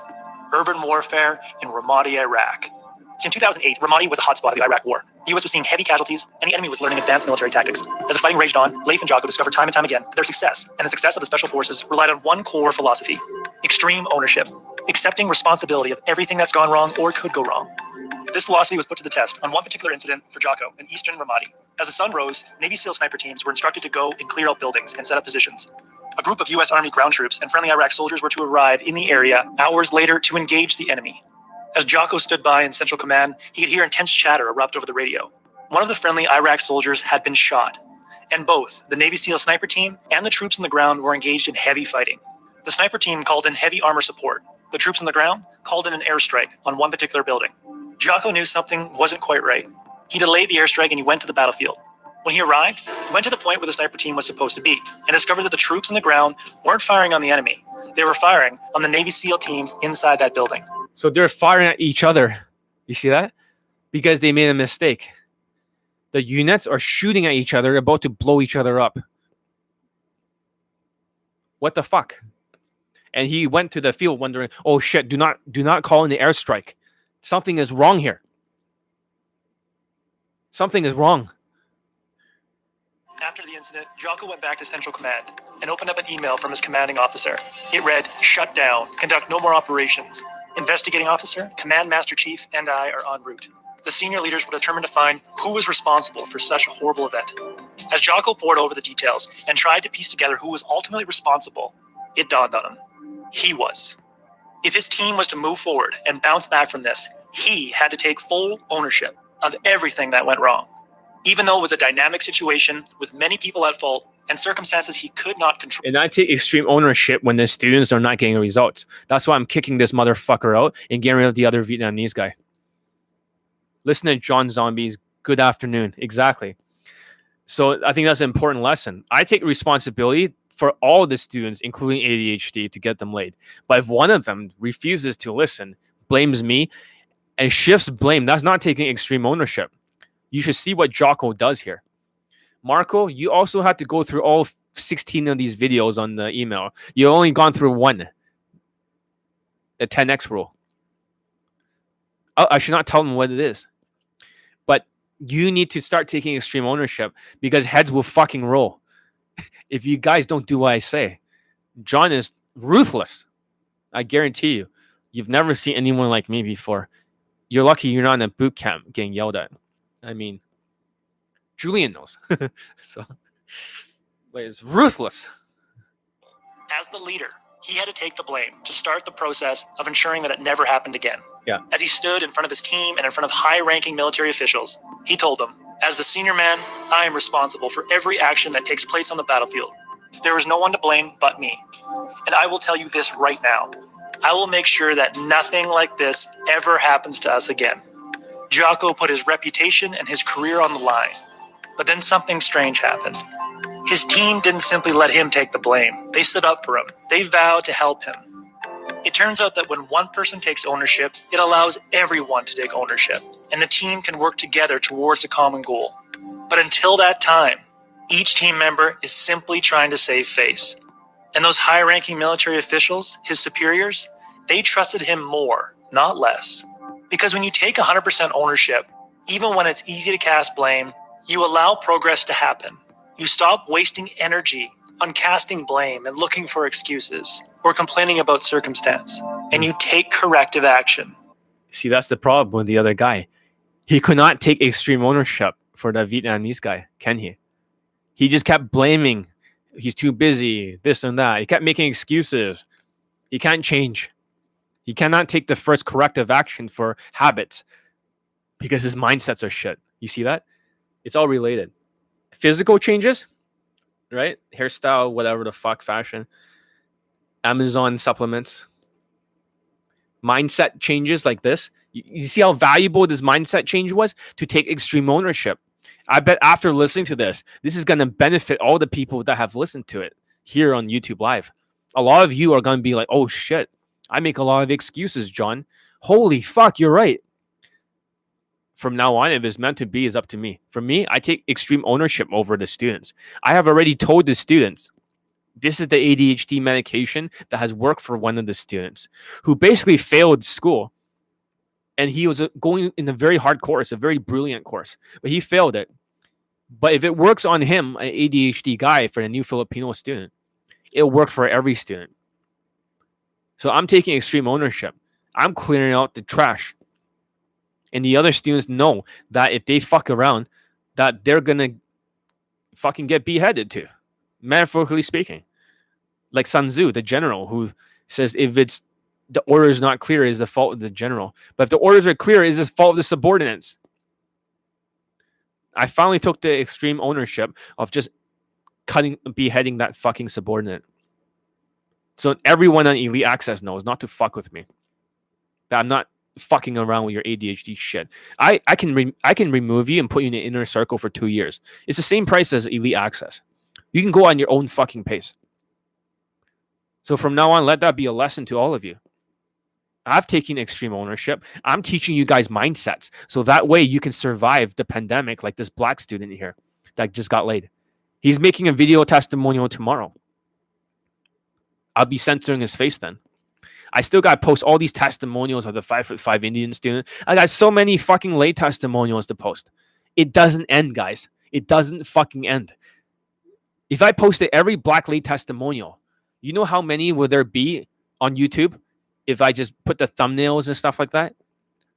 Too fucking many. Because none of you black students like to make me a video testimonial. Only the guy in the army and this guy would. Thank you. But the rest of you are so fucking ungrateful. You're Justin Wayne dick lickers, worshipping motherfuckers. In my last video about worshipping, not that many people even watched it. There's less than 250 fucking views, guys. Come on now. It was some real hardcore shit that you can't handle. Take some extreme ownership.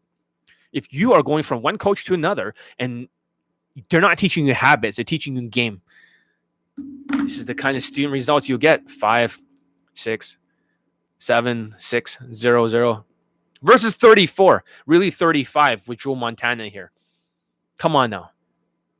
Take extreme ownership. Black students have it easy. They definitely do have it easier, right? They do have it easier. Once they switch over to my game, it's automatically. It's automatically. Even another black person here got laid with my courses. Drizzy Kabaza, or whatever it's called. He got 3 lays, in fact, and he went to another black dating coach. Black people need to worship a black person. It's like, I'm black, he black, I vote Obama. I vote Obama. It's like, what the fuck? I'm not trying to be racist here, but black people are like, he's not even qualified, but he's like, oh, he black, I vote Obama. That's how they're like with dating coaches. They gotta worship somebody that's black or black looking. That's how black students think. They just have to worship a black person, the same race. Who gives a shit what the race is? This is why when black students come to me, irrespectable of whoever they train with before, they get like nonstop results here, but they never make a video testimonial. It's like a fucking stereotype now. Yay, you got that lay, make me a video test. No, I can't. Excuse. They drop off. Ungrateful. But at least this student's grateful. He made a deal. He's going to make a video testimonial no matter what. That's why I really like him to make it. That's why I said I was so happy he was making it. He says, oh, you really like testimonial? Of course I do. I said, oh, shit, are you going to not make a video testimonial again like the other black? He's like, no, I promise I'll make one. Great. After white guys, they're like the most privileged in dating. Most white dating coaches are autistic as fuck. White guys are privileged, but white naturals are white people with social skills. Black people, however, white people are dating coaches, in my opinion, not to be racist here, they don't have any social calibrations. I remember one guy on YouTube was like, oh yeah, look at these white dating coaches. Look at AG, whatever the fuck, right? And I look at his social skill flow drill, and it was just stacking like 5 statements in 5 questions. It was a performance art. He sucked shit at game. I was like, I point out all the mistakes, and the guy, they love this performance art. I get to analyze their infields. What can you analyze? My analysis gets a student laid after one fucking Skype for this black student. He gets laid after one Skype the next day. Now, most girls aren't into blacks' long-term relationship. Short-term sex, maybe. That's right. Not for marriage, for sure. But they all want to bang a black man. Short-term, long-term, who cares? You're getting laid at the end. So my point is this, okay? I've looked at the statistics. They did in the Boston University for black men. So they did a research to see how many white women want to have sex with a black man. So they polled all the students because for a scientific study in Boston. You can look it up. There's a research. They found over 75%, or I think even higher, 79%. What percentage? Let me write. What percentage? White women into black guys. Black guys. Boston study. I think it was, it revealed, okay? This is the most fucked up thing. You guys ready to hear it? Revealed 87% of white women want to have sex with a black man, according to a new study. Even if you're not black, you look black. You have their SMV. What the fuck? 87%. So a study from Rutgers University in New Rochelle, New Jersey, okay, not Boston, has concluded approximately 87% of American white women have had or fantasized about having sexual relations with African American males. This study was conducted by the Sexual Sociology Endowment in Cultural History Department at Rutgers University. The study reveals a whooping 87% of white women dreams of having sex with a black, I'm going to talk like a black man on the radio, with a black man, and in some cases already have. Interestingly enough, the same study says only 13% of white women said that they would marry and raise a family with a black man. So that's true. 13%. That means they'll have sex with a black man. Right? Yeah, white women have that white guilt, but they're into the protector status. They're into the protector status. White women like height and they like muscles. They also like a long dick and being a confident Negro, black person. Not to be racist or nothing, makes you have a lot of attraction from women. You gotta learn how not to escalate so hard to some point where you can actually build some emotional connection. Without the empathy, without the emotional connection, you won't make it very far. You wouldn't doubt that statistic. I don't even argue with them anymore when the topic of race comes up. Exactly. So the fact that there's such a huge disparity between the numbers of white women who want to have sex with black men versus those who would marry a black man shows that many still have a stereotypical view of black men. Black men are seen as the sexual masters in the bedroom, but almost completely absent from the corporate boardroom. So when it comes to sex, most white women would rather prefer a black man, but they look towards their own white when they're looking for a provider. So we're talking about replication value and survival value. For being with a white man gives them more survival value in the relationship because the black men may not make as much money unless they're gangsters. You know, some women are into that. But however, the confidence of the black man, if you're not too black, if you're just so unrelatable black where you only date black women, then of course you're not comfortable with white women. But if you're comfortable and you're confident, white women, especially in Europe, will fucking cream their panties so hard just by looking at you, by being exotic. An exotic advantage. If you're black, you go to these places like Germany or Eastern Europe. Holy fuck, women will cream their fucking panties. And I do have a student that's black who is well dressed. He wears blazers. He's dressed. He's a natural. He's banging 9s and 10s all over Europe. I think I have his picture here. I have his picture here somewhere.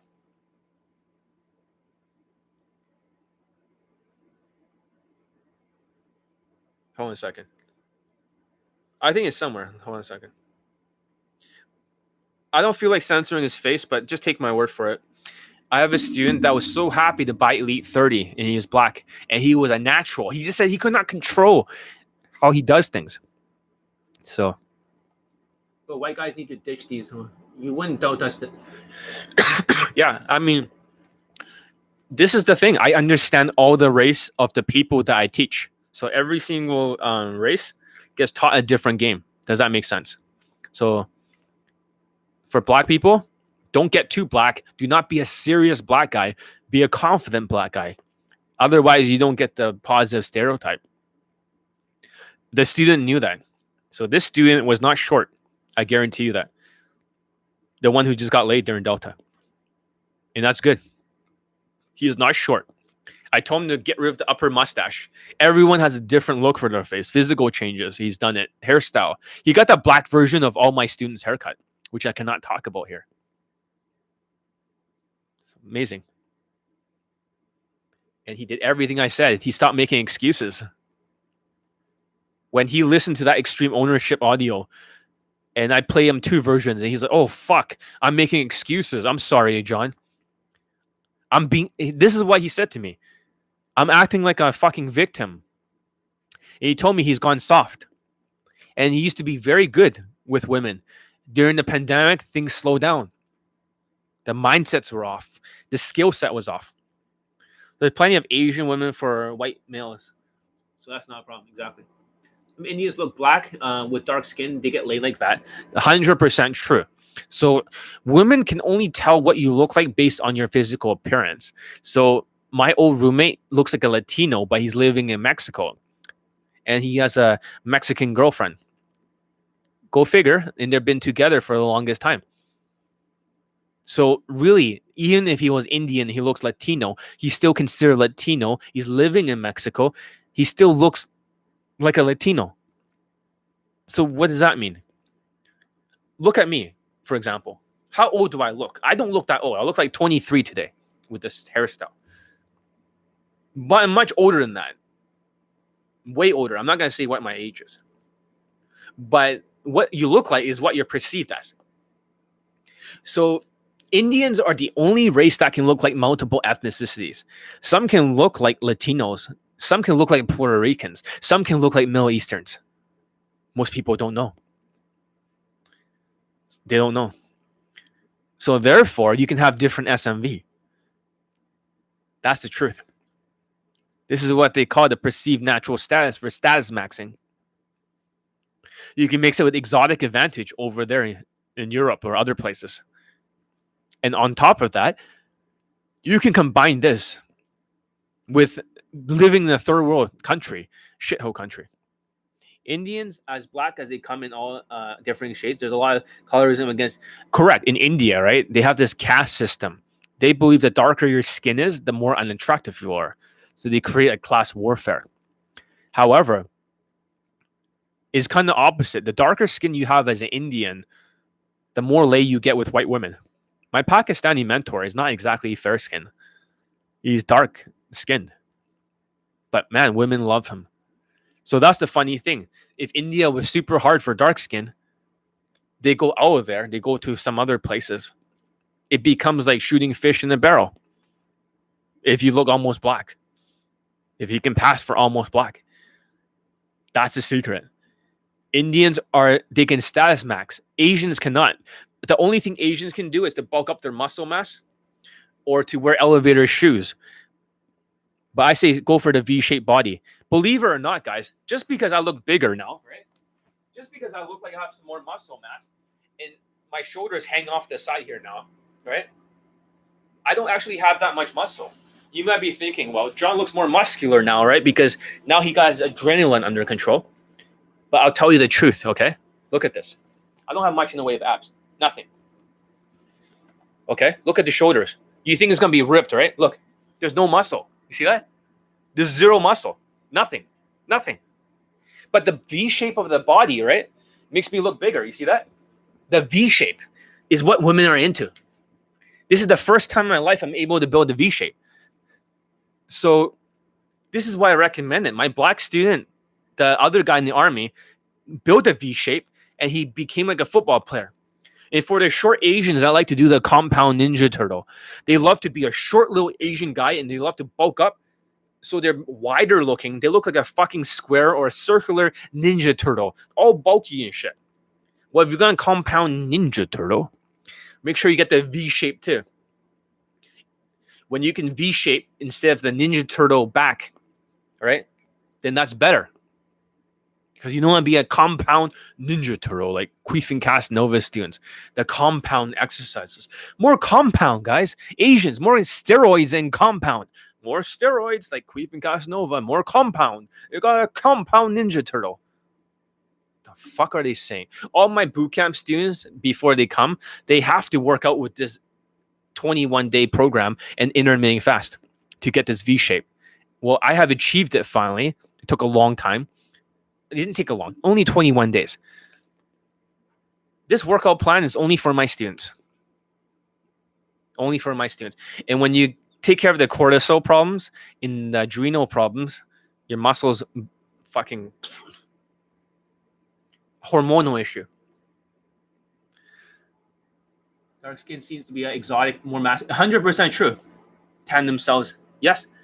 Ideally frames for women, swimmers, gymnasts, yes. What about a black student who is short?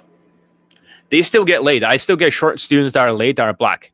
But they do have a harder time because they're more like, they need more skills.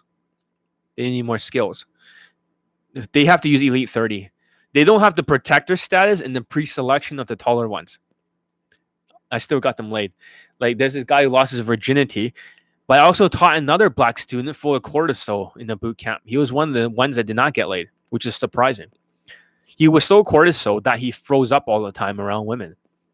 Whenever he practiced drills, he did it well. He was one of those thin-skinned aspies who freezes up and ejects. But however, he told me that when he's doing online dating, he mostly attracts fat white women. The chubby white women, the stereotype. He says, and I asked him, there's a stereotype that you short, skinny, short black men attract chubby white women on online dating. Is that what you're into? And he says, fuck no. He says that's the only thing he could get. So he's not into chubby women, despite the stereotype. So he still has that black advantage, but without the protector status and pre-selection of white women, of being with a tall, well-dressed Zara man kind of fashion Negro. Without that, it doesn't work. Without the confidence. It's just the truth. This is like the real truth kind of shit here. Like real talk. That's black people stuff. White women. Yeah, if white women can be around black men all day, that's the truth. I once had like a student who was 6'7" or something, a black. He's never done day game before. Okay. John, you're in your mid-20s. Yes, I am in my mid-20s. So I had a student that was black. He's 6'7". His face looks like Justin Wayne. So he's never done the cold approach before. So me and him, we started cold approaching at nighttime. Street game in Granville. Black men without paper money are the ones with fat white women, right? So basically, what happened was I just show him that he can approach any woman. So we start interrupting the dinner of two white women, and he started talking with them. He kept escalating, like most black people, rather than building social comfort or empathy. A lot of my black students, they're not that emotional. They don't connect empathetically in most cases. So they have a warrior gene, the Mao-ob gene, MAB-O or MAO-B. A lot of Chinese have it. It's the psychopath gene. So they don't connect well. They got 65% of them have it. The Chinese have like 56%, I believe. Taiwanese a little bit higher in between the blacks. I'm not sure about Latinos, all right? It could be even like 100%. No offense. And that's the truth. So he kept escalating. Black men should start complaining about white privilege. So that's the funny thing. Black men start throwing Asians around in New York and punching them in the back of the head, right, during COVID. I thought we would be friends, Why can't we be friends? Why can't we be friends? Why can't we be friends? I was like, why do you do that? You both like kung fu movies. You both like the same fucking foods, right? You both like martial arts shit in Dragon Ball Z. It's like John knows our secrets. You like the same shit, but it's kind of weird. But that's not my point. Not to be racist here. Like I said, I'm related to black people. I have a hood pass. My cousins are black. I can talk about this topic. So, John, you're legit real talk. Exactly. So, basically what they're saying is that, let's see, black people, without muscles, yeah, it is hard. It is much harder. They have to use Elite 30, otherwise they won't get results. And it's all about the muscles. It's all about the height. It's all about that stuff. Exotic. It's all about that shit. That's all it is. You don't even need to have a lot of money. You just have to be tall, about 5'9", and a little bit confident. Even like Justin Wayne.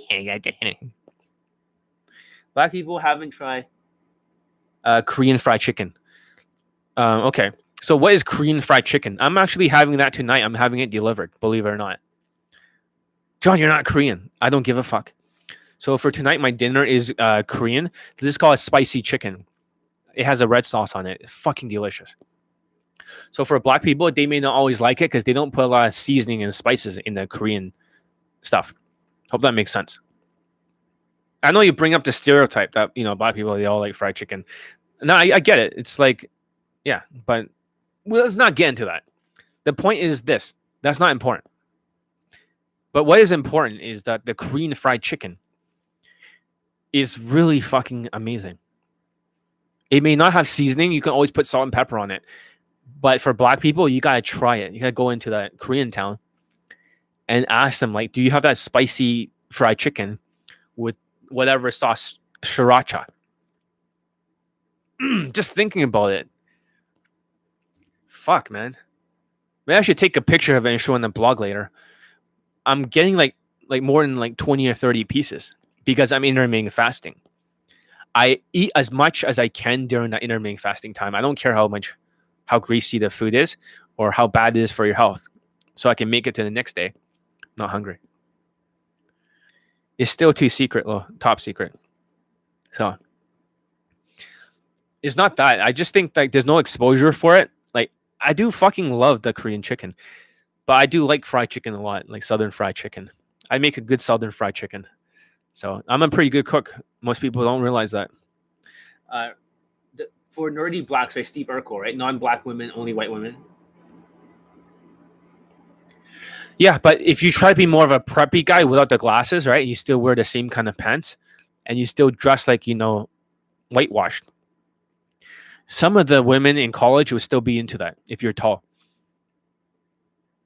Hope that makes sense. If you're whitewashed, you fit into the tribe, and you're also the token black guy.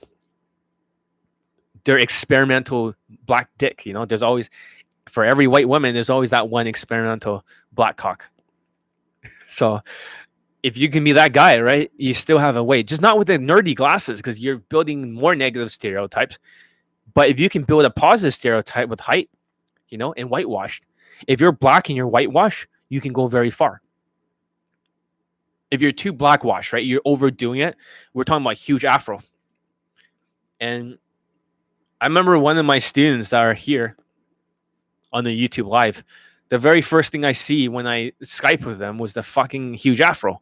And I said to him, dude, for the tall black student I had, that was 6'2", the very first thing I saw was a huge fucking afro in a big brown football jersey. And I was like, what the fuck was that? He was like, that's not good. Get a fucking haircut. Get the same haircut as my other students, but the black version. He did it. And before he joined the army, he started practicing Elite 30 from Hard Case to Hero, the habits. Like I said, habits. He practiced every single day. And before he was in the recruiting office, he met a woman there. So he started using Elite 30 on her. Of course, he used my text game, right? What did I text her to get back out? Okay, copy my text, right? I can show you all the text in the future of the students that copy and pasted. All the women came out, except for one Chinese guy, which completely repulsed women. But every other student, the women keeps coming out, even if they're 5'3" and they're Asian. So, yeah, that's text game. People don't understand. If you can copyright or write sales letters, I think you can improve your text scheme dramatically. And I can do that. So, but once he copied the text, the woman came out, he banged her. His first white woman. And from there, right? He started banging every fucking woman in the army base. He started wearing the same fashion as my students, Zara fashion at the time. Then after he got out of the army base, he had to learn how to adapt to civilian life, and he got a few more lays there. He got 2 fuck buddies during COVID. He wasn't getting results until he switched to a V-shaped body, and then he switched over to social skills and social calibrations. He did the flow drill in the body language again. He practiced in front of the mirror. Don't you guys get it? 21 days to build a habit. Physical changes. He got the pants. He got the brown pants. I call it the brown pants. That's not the name. And guess what happens? A white woman fucking like when he's driving, because that's when I started Elite Access last year. Exactly about 1 year ago. That's why a lot of the students are renewing it, and some of them I'm kicking out.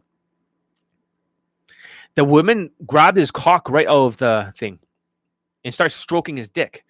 And you're like, what the fuck? And he stopped the car. He's like, what's happening? And then later on, I said, do you see how that pants is helpful? And he's like, yes, sir. So his belief went up again. And then he got his first fuck buddy very soon. Same fucking story. Black people using Elite 30 will completely dominate the game even more than using the playbook. If they use Elite 30, then the playbook, they'll dominate even further.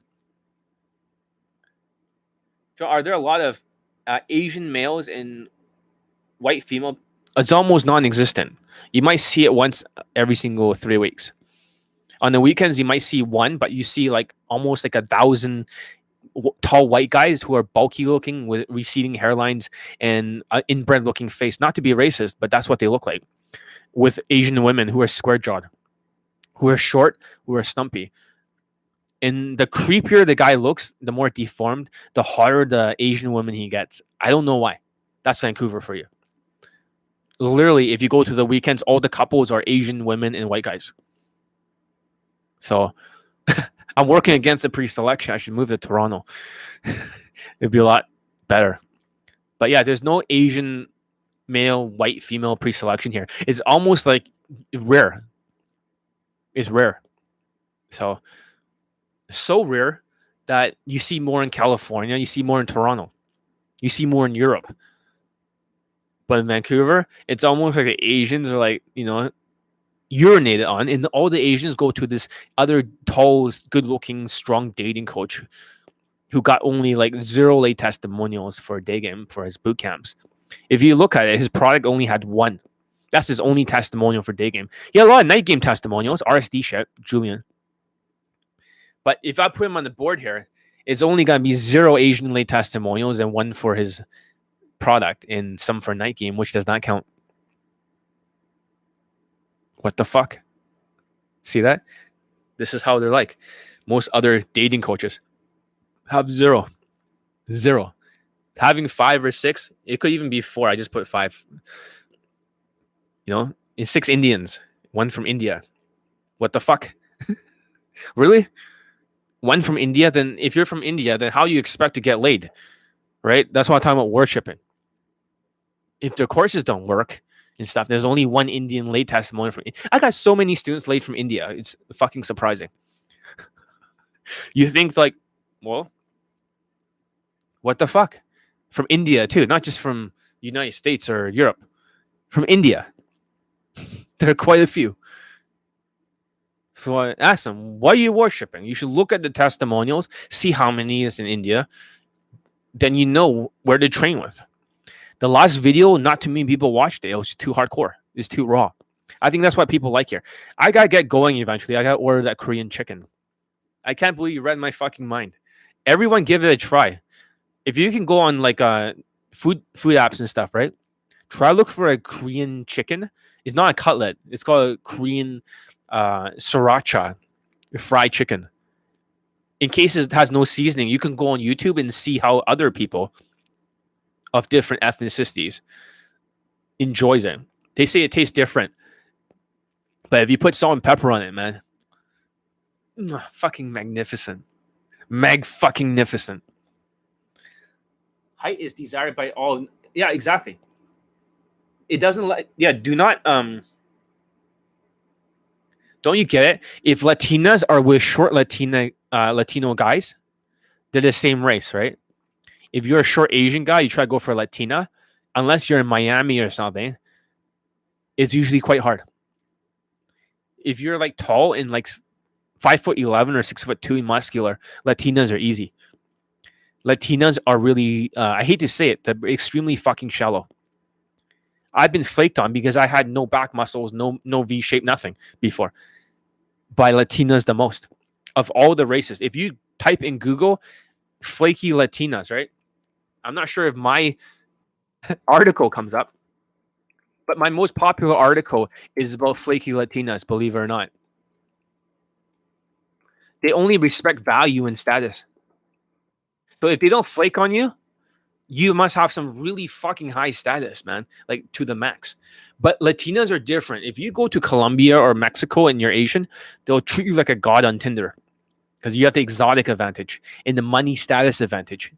They don't care. But if they come over to Canada, because back then Donald Trump would always push the Mexicans out. But yeah, I've been flaked on by Latinas the most. So you're gonna pull hottie for dessert. Pull hottie for dessert after the Korean. If look, I can get that late anytime I want. You saw it, me getting a same day late in front of you, so it's not difficult.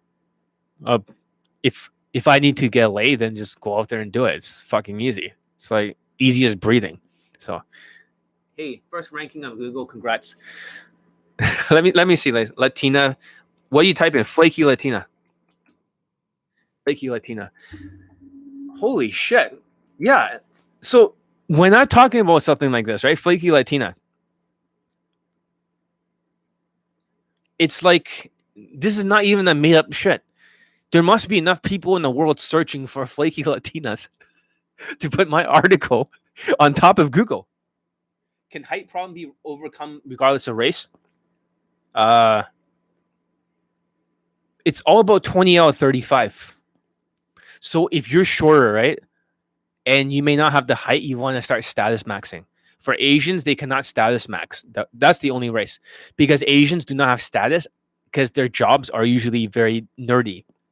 They're usually like working in the financial field or they're working in engineering in most cases.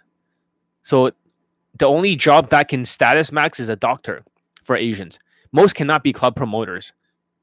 Almost like most of the Asians. Less than 1% can be. So that's a high status job. My student who is short, right, is only 5'4", and he has 2 fuck buddies that are models. Do you remember that guy with the blonde hair in London? He was also a singer, so he was singing with a guitar in front of people. So he also have a status maxing of a lifestyle or high status job. You get it? So on top of that, on top of my game, and plus his good looks, he looks like a K-pop artist, Vietnamese guy. Much better looking than me. And I'm decent looking when I interming fast. But you can see, you can status max it if you're Asian. And going to these places in Europe and stuff is easier. Or Asian, since they have no status, they have to height max and you have to bulk up. You should V-shape it, but not compound Ninja Turtle. And also the students that are short, when you look at my playlist of the Asian students, if you start working on your social calibrations, you have to wonder, how come John has 34, including Joe Montana, 35 Asian late testimonials? They only have 6, 7, and 5. They don't have social skills. That's what happens when you use game. Does that make sense? Game is not social skills. They call it social skills, but they used to call it conversation domination skills. Whatever the fuck. Just dumb fucking Aspie shit. Verbal, same shit. Aspie shit. JT Trends has his own conversational drills. But the problem with that is that this is the most testimonials they usually get. So, when you look at my playlist of Asians, right, a lot of them are short. You see that? Most of the Asians are not really tall. Here, whoops. When you look at the first guy, 5'4" Filipino, banging models and strippers after my coaching. He had perfect social skills and perfect social calibrations. He can navigate a social circle too. Not just day game. When I taught him, 150 lays just piled up. He was like 30-something lays all the way up to 180-something. Then he went to another coach. But regardless, during that time, it was my training. He used the perfect template. Filipino students usually do a lot better. Here's the other guy, 5'5", right here on top. Not 5'5". Right here, this guy with the blonde hair. 2 models, but he was status maxing. Arousal is primal instinct. Money is desirable value, not necessarily arousal for women. No, I mean, fuck this arousal concept. This arousal concept was created by mental bullshit. Because let's say a person had low self-esteem and high ego, then they become more emotionally sensitive. It doesn't mean emotional arousal because they don't have emotions or empathy or any of those emotions like guilt. So when they talk about arousal, it just means that they're triggered. Snowflake cunts with autism. Emotional, just like very common among the Vietnamese, among the Indians, among the Chinese. So they call it arousal or some bullshit. Like, oh, it's just more arousal. Women like arousal emotions. That's not true. They don't have emotions. They have feelings, butthurt feelings. Hope that makes sense. It's a difference. So you think it's better to have less shit for it by being short? So you can get positive reactions? Is that what you're looking for? Positive reactions? You're looking for compliance, motherfucker. So fucking start V-shaping. No more compound Ninja Turtle. All right? You either focus on looks, you focus on height, or you focus on V-shaping. Or you do all 3. Yeah, there's no benefits for being short, guys. It's just a lot of these people, they like to show you infields where they're just escalating and just fucking looking for positive reactions. Being short means you have to do more approaches. That's not what you're here for. If you can focus on all three, right? Not everyone has all three.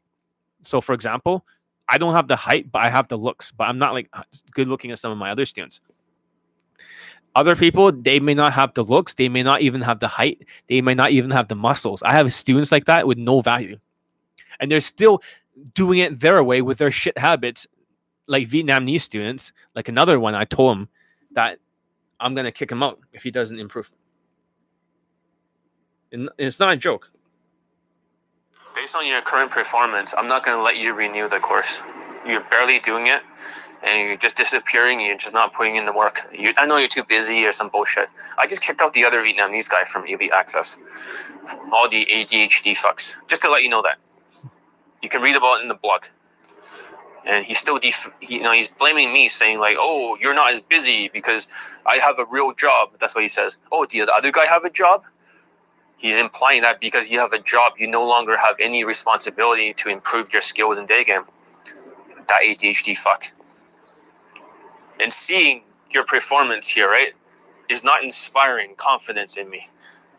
While you may not have ADHD like the other students, one thing you do have like the other students is the lack of ability to adapt. So just letting you know that by the time the end of March, this will be the end of your training. There will be no renewal. I'm putting my foot down. Yeah, today I'm pretty ruthless, you know? So I'm taking extreme ownership. I'm going to start cutting the weeds out of here and just moving them to a different program. Inner circle. If they're going to be shit for 2 years. So that way it'll be the same value. They don't lose anything. They can go at their own fucking pace. But height can be fixed, at least temporarily, in soles, right?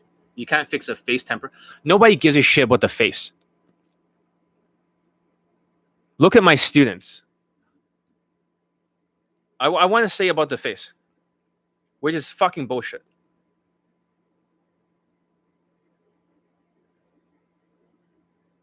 Do you remember this video, guys? This one? On the top. This one. I wrote down the exact look scale of all the students. They all got results, but they all have different look scale. Some of them are low as 2 out of 10, like the 52-year-old man. Some are as high as 9 or 9.5. Some are actual real physical models. Students. I have students who are actors and models too. So, having said that, they all get the same results. It's all about the height. So if we have 2 tall white guys as a student, one super good looking and one of them's okay looking, average, like the London student with 10 fuck buddies. It's all about the height. And it's not like, it's like, oh, John's just saying it's all the height, therefore you're short, you're fucked. No. I'm saying you have to do more approaches. If you're short or you have perfect social skills, then it'll work. Imperfect social calibrations, habits. Imagine everyone's wearing a mask like this, okay? You know what Jason mask is, guys? I'll type it in case you don't know. Jason mask.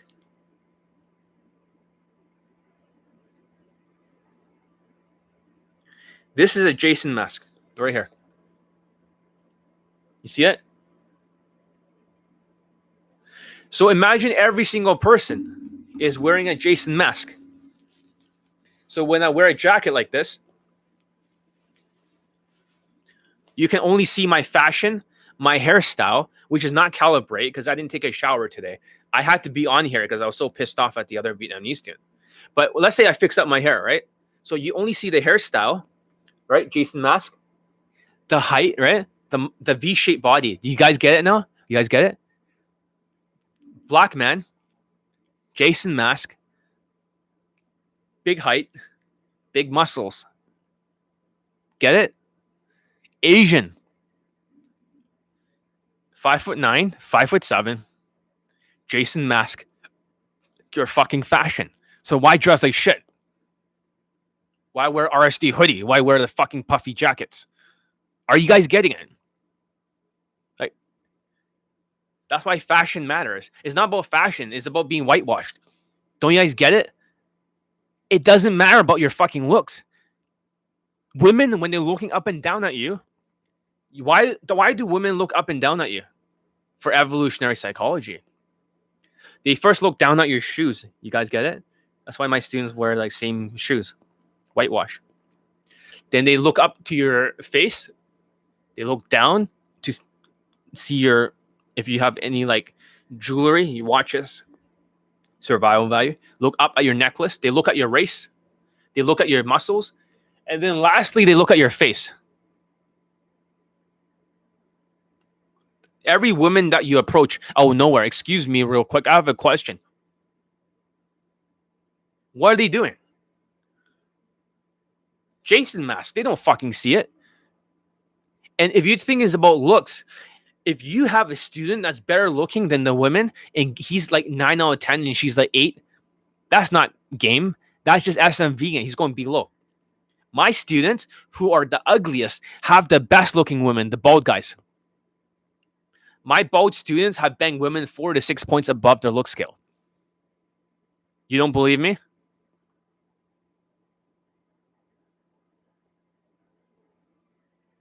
I don't think women are that attracted to Brad Pitt. Like, they're attracted to his muscle mass. His face is like, it's just his shape. He's not attractive to every woman. More women are attracted to Leonardo DiCaprio. And Leonardo DiCaprio looks a little bit fatter. So, and women are not attracted to Justin Bieber, even though he was a pretty boy type before. You don't get it. You don't get it. Brad Pitt's a beta motherfucker. He's a provider. And he gets stepped on by Angelina Jolie. He's a pushover. They don't like that shit. They just give him a little bit of looks. You guys are thinking about positive reactions again. It's not positive compliance. They look at the crotch. I think bald doesn't matter that much as you people. It does not matter. Most of my bald students have women that are way hotter on the look scale than most of my other students. For example, if you look at my, I'm going to go on Facebook. When you look at one of my bald students, I still got to get a testimonial from him. I forgot. So you're watching this. Yeah,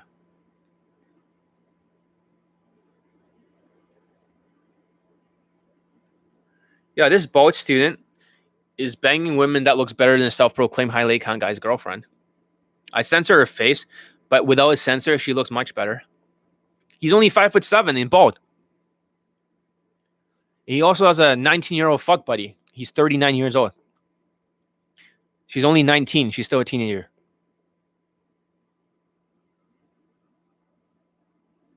Yeah, didn't you hear that Brad Pitt was rejected by a lot of women before he became famous? Because his personality. You see, I even teach good-looking students that are Brad Pitt's heights in muscles and stuff. I had like a... I mean, that's just... he has trained under me after his Skype coaching. It's not surprising. Lots of my students are like that. Let's see over here. Women bikini. I had to censor it for the Facebook. That's what he said. But he's banged like fucking... He had like 5 fucking fuck buddies and stuff with really hot women. That guy... Let's see. Where are the pictures? I can't post them here. I'm pretty sure they're somewhere on my blog. On the front page. You should have seen the other students that are bald. They have banged women that are models. The Middle Eastern student, the 6'2" student, he had a model girlfriend. I mean, fuck. I mean, you guys have so many misconceptions. It's about 20 out of 35 because he's Middle Eastern. His race is higher.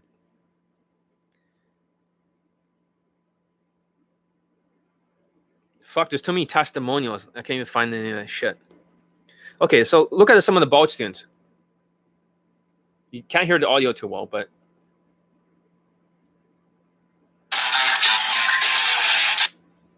Okay.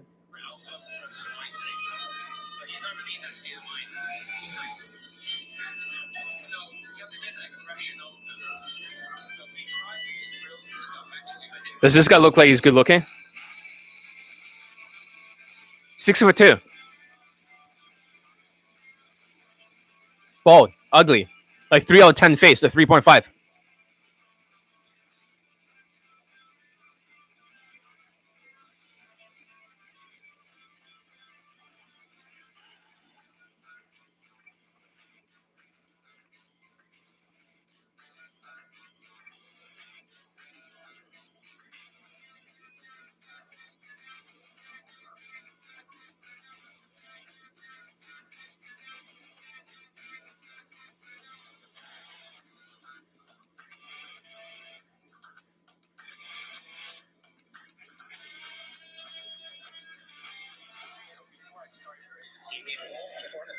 That guy, his girlfriend's 9 out of 10 in looks. I've seen her. And he had a 7 out of 10 looking girlfriend. He had 2 girlfriends in less than a month and a half. This was after Julian's boot camp during that period. He was one of the later students, but he also had 4 fuck buddies. He's 3.5 out of 10 in looks.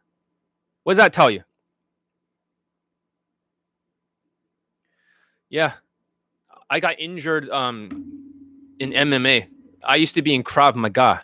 So that's why you see me disarming shit and weapons and stuff like that.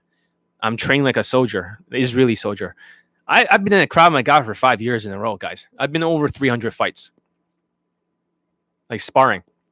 I'll show you the equipment in the future. I've been in so many fucking fights because I can hit super hard.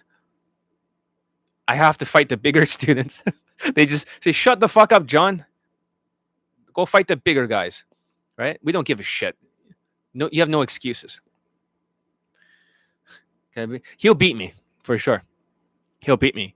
But however, I did get injured in MMA. Somebody clawed me right in the eye with their thumb. And that's when I had to retire out of the Krav Maga and the MMA class. Because my eyesight was fucked. Every single time I look left, it's like a flash of lightning happens. Poof. You literally see a lightning coming out of the walls when you do that. Flash. Money, say that with Smith. Money does not do that much shit. Money has to be displayed. That means you need to dress whitewash. This is why a lot of students, they dress like, even if you had a decent Zara fashion, but you had like a Rolex looking watch, already the money goes up in her perceptions. You see that? Rolex is not the most expensive watch out there, but women think it's expensive. Give them what they want. Get it? Get it? Smart, right? Just by having a Rolex in a decent Zara fashion, get like 10 times the compliance. It's that simple. It's like a lot of my bootcamp students has a Rolex. And let's talk about bootcamp students. The next bootcamp student, they also got like. Is because this effect is getting there. It's getting. Be chill.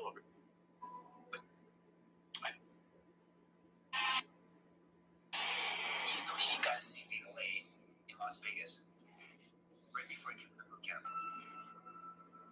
he still got another CD on the first approach right afterwards in the airport.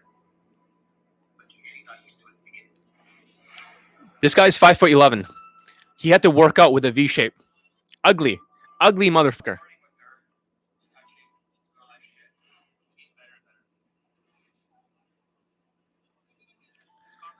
Yes. Because maybe that's a problem. I took so much martial arts. I'm always in the fight gear. That's maybe affected my adrenaline, but it's good to be in the forward gear because a lot of people, if you're in retreat gear, right? Fight, flight, and freeze. Being in the freeze gear is not good, right? It's cortisol. But if you're in the flight gear, you run away in the middle of the set, that's bad. These guys will quit very quickly. The thin-skinned aspies, they always run. So maybe I should start teaching a little bit of Krav Maga on here, right? So you guys can learn how to defend yourselves. Because I think if you learn grit, you have to learn Krav Maga too. So that way you can make it through the fall and through the winter and keep getting late testimonials here. Will Smith act and dress whitewash, but he did not spark. No, whitewash. Will Smith is a beta motherfucker because he likes Jada and she's ugly as fuck. He's a simp. It's nighttime now. Does some of your students like to night game? Some of them do. Tupac was a friend zone. The whole Tupac thug is a myth. Yeah. Well, I'm telling you, women do not like 90s Negroes when they act too thuggish and way too 90s. And a lot of the black students always have that when they're older. I always say, stop fucking imitating Tupac. Game has improved a lot, but you have hit a brick wall. Therefore, you got emotional brick wall.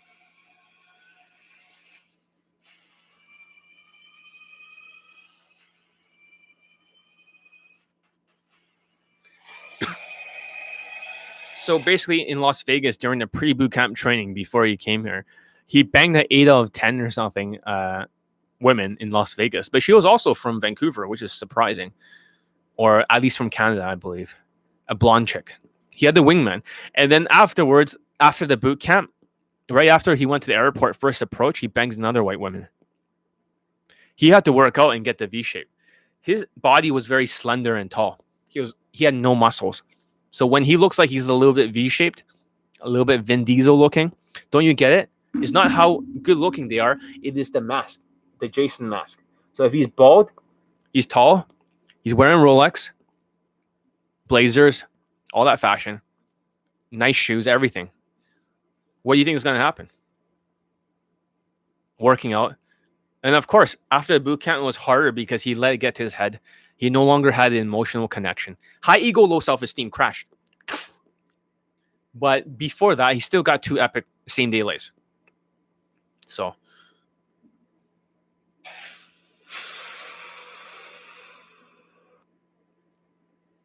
Then I found Charlie, and all I did was take his Elite 30 course, and everything changed. It was all just social skills, social calibrations, how to, not be creepy, not just be chill, be normal, normal in the eyes of the world. Then how John is. Middle Eastern student, 6'2", bald. Bangs 2 models. Two models. 1 white woman and 1 like mixed race. His girlfriend, ex-girlfriend that he dumped. You're like, what the fuck? Social skills, social calibrations. All he had was Elite 30 at a time. Now he's having another mental breakdown. The first time I made the videos about mental illness, he was having a breakdown. Now he's talking about RSD Tyler concepts again. I told him, you're gone. You're mentally gone. I have no idea if they go to Las Vegas or not, but I think a lot of them went to Toronto.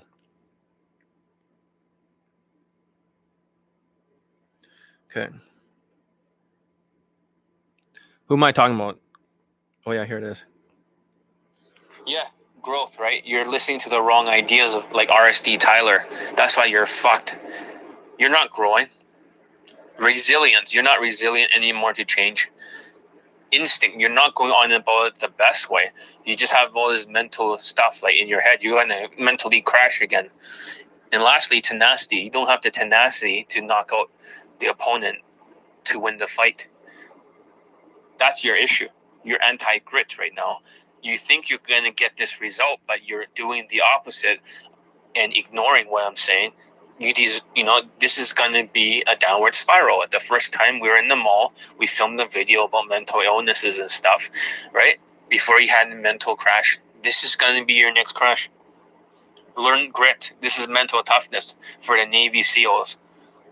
Failure to listen to this, and listening to Tyler and worshiping. And I made a video on YouTube Live about worshiping. You don't work for him no more, but you want to belong to a tribe. That's the problem. He was drinking more and more to get over approach anxiety with alcohol, and he's mentally crashing. He's completely fucked. He's completely addicted. He won't listen to me anymore. He's just like that Vietnamese guy, that guy with the accent, that guy who I just kicked out. Sometimes they have this mental crash during COVID, especially Delta and when it's raining. You're like, really? Yes. You see the mindsets of these students? That's why I'm teaching grit. I'm teaching grit to repair your guys' minds so that way you can be effective as this black student that just got laid. You're saying what other bald student got results? Was able to, like MMA, being so. Yeah, the girl opened me. Your own profile. Yeah, don't forget the Middle Eastern student. Oh, and also don't forget the old bald man. Remember the old white man? The bald guy? He's 52 years old. He bangs a 21-year-old, 8.5 out of 10. Then afterwards, he bangs a fucking 25-year-old. He's dressed like a rich. He's confident. He's wearing heel lifts. He's 5'7". Without elevator shoes, women don't even give him the time of day because he's too ugly. So how many of you think it's all looks now and no height? Height matters, but how many of you now think it's looks? It's not. These bald students, I don't know if it's the Jason mask and the bald positive stereotype that being more masculine, but they get better results than the other students, believe it or not. Their results surpass the students with hair. The students with hair may get 1 or 2 points higher, or maybe 3. These guys are getting 4 to 6 points higher.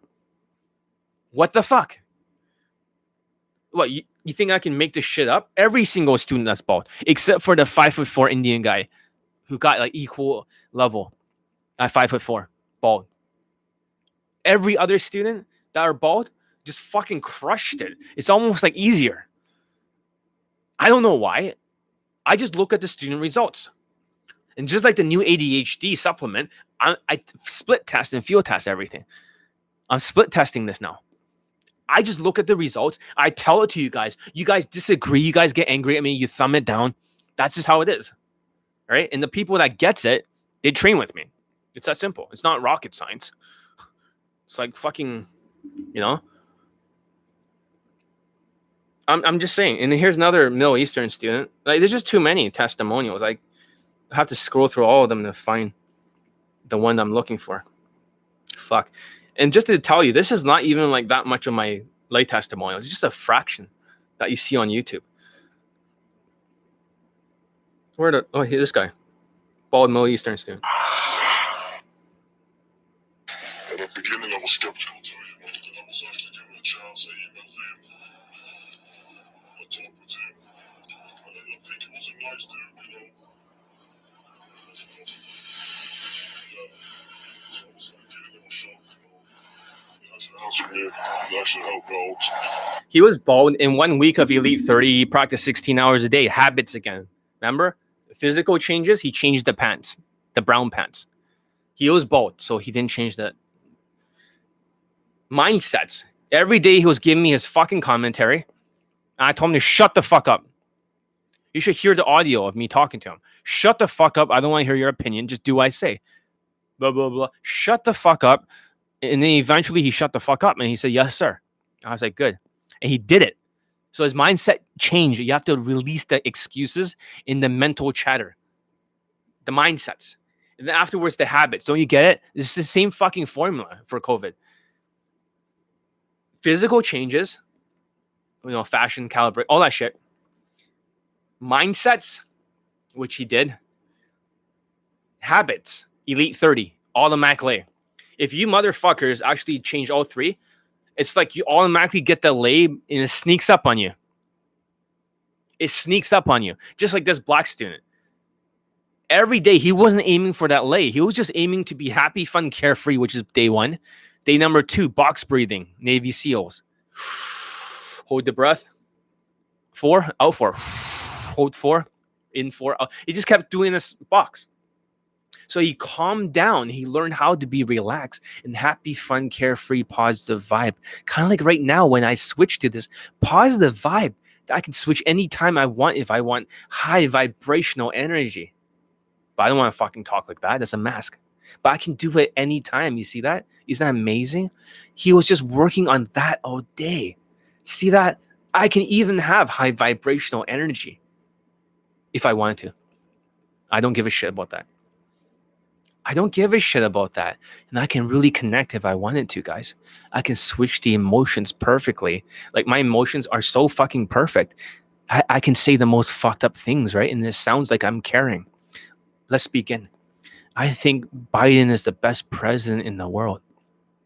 Bullshit. But, oh yeah, I mean, we all like open borders.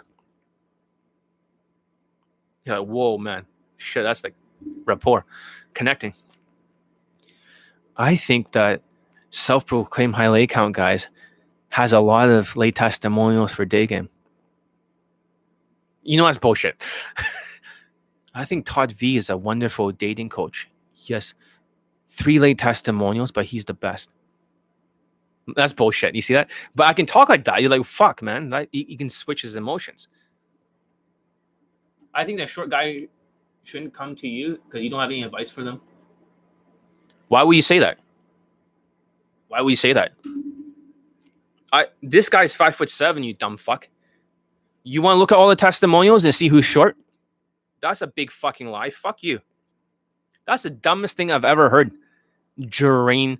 I think the short guys are the only ones that should come to me. Okay, let's go over this, you dumb fuck. Okay, first of all, this guy is 5'7", you fucking idiot.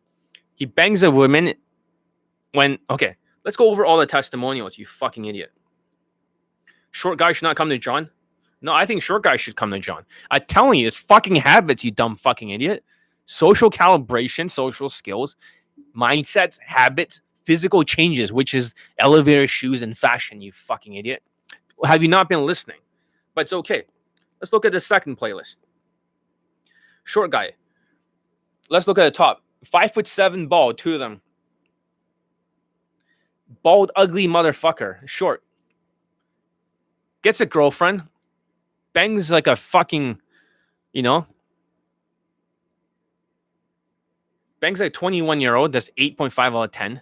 And he bangs like a fucking 25-year-old. I mean, fuck your theories. This guy. Indian guy. 5'7". Autistic. Oh, look. A 5'7", bald motherfucker. And look, another 5'7", Asian guy. You dumb fucking idiot. Huh? You fucking moron. Look over here. Indian guy, 5'7", same height as me. On top there. From India.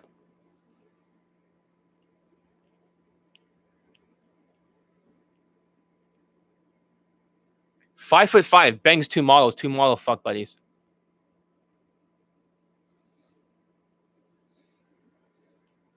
$5'4" Filipino gets a girlfriend and same day lays.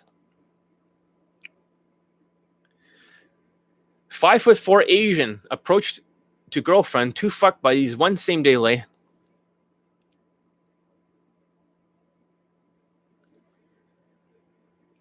Guy's 5'8". 5'7", Tinder, 60 lays under my training. Uses my secret 6 algorithms. I think it's 5'8" or 5'7". I'm not sure. 5'7.5". 5'8" Vietnamese. Gets later when he gets back at home.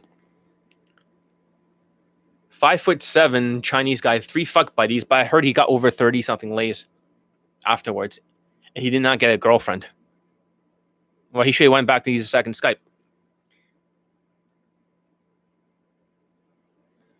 5'6" guy over here. In-ear coached him. He posed a mother and daughter home in Prague under my in-ear coaching.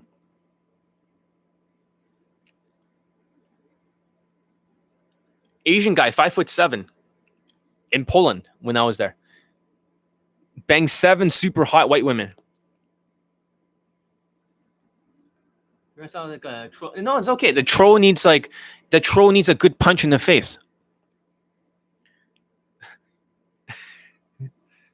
Where's the proof, John? It's right here. Look in their testimonials. I can show you the lay pics and stuff. It's all in there. What happened to the Indian student from Elite 30? Right, he had 2 girlfriends the most. So that was the height of it. And he took a little bit of a break during COVID. So he's still focusing on work.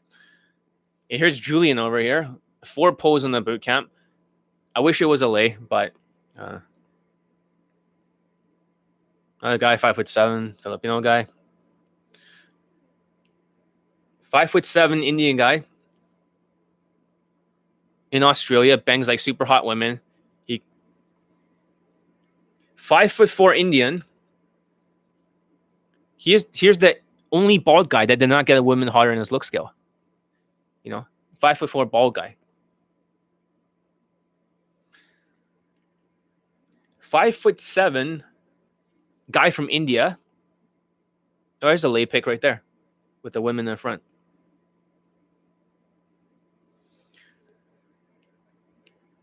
This is just like the testimonials I posted.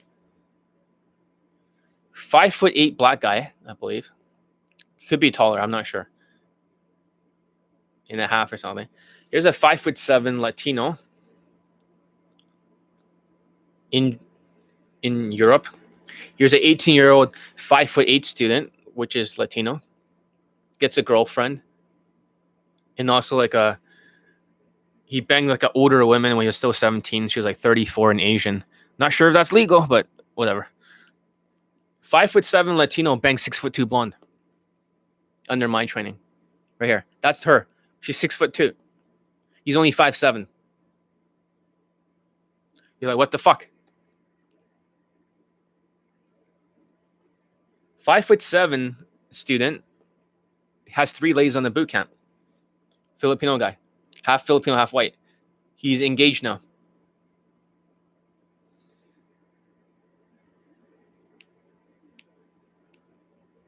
Here's another short 5'6" Filipino. You should see how many lays that he's stacked up. It's insane. He's probably banged like over 20 something women in a row. And here's the old man, the 5'7". This is when he got the girlfriend back in 2019 when he was 50 years old, not 52. 5'7".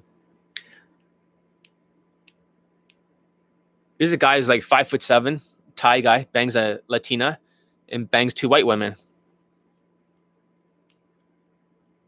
Here's a 5'4" Filipino student that has 150 fucking lays.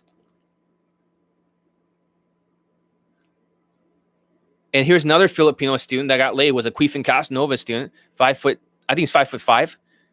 He was having a dry spell after leaving Las Vegas. Here's a 5'3" student that got a blowjob who was gonna kill himself. Here's a 5 foot, I think he's 5'4", Korean student, got a girlfriend. 5'6" Chinese guy bangs a Swedish 8.5 out of 10 blonde in Europe, in London. I know him. I met him in real life in London. He's only 5'6". I'm taller than him. He says 5'7". If you worship another coach, ask them for proof and testimonials results in their face. Yeah, they can't. Those guys don't count because they have a different breed altogether.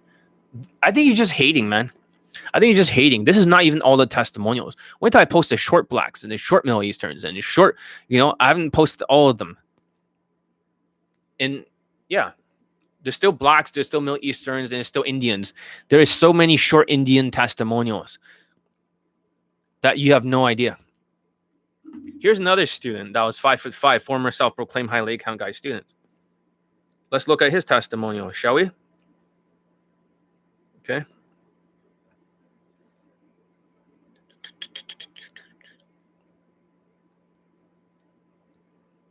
So I haven't posted all the Indian stuff. I wonder how many Indian lay testimonials do I really have? Are the lay pics? They're all on my site. Yes, the students' lay pics and stuff are all there. So don't worry about that. I got proof.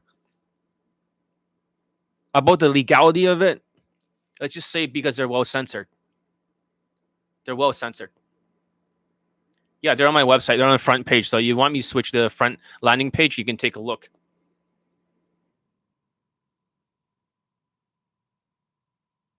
Like I said, it's a shady gray area, but my students do send me the lay pics, lay audio, lay stuff. Okay, I'm going to switch to the front page right now so you can take a look. Look at all these haters. Fucking haters. All right.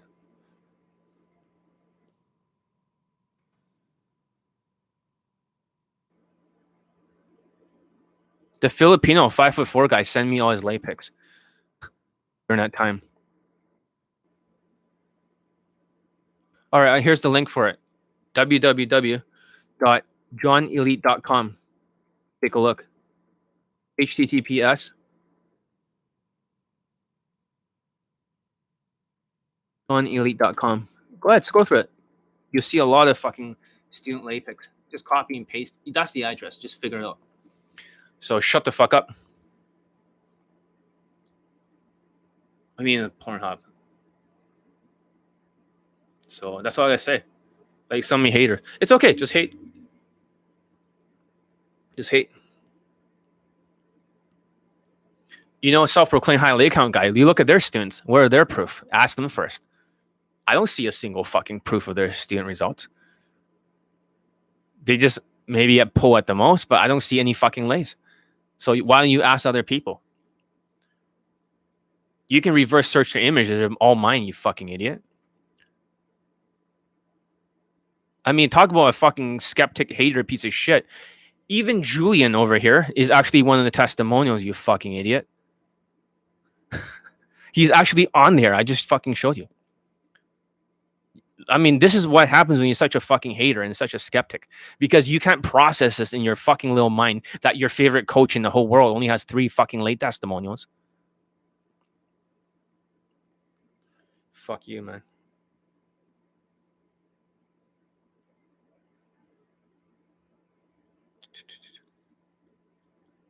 It's testimony.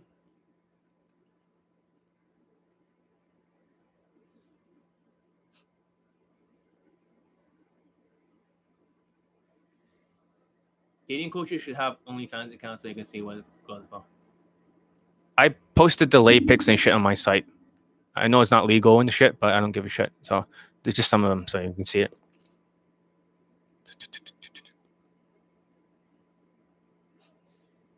Where's the proof of your self-proclaimed high lay count? I mean, your people you worship. Where's Todd stuff? You don't see it. You don't see any from white dating coaches, not even one. So shut the fuck up.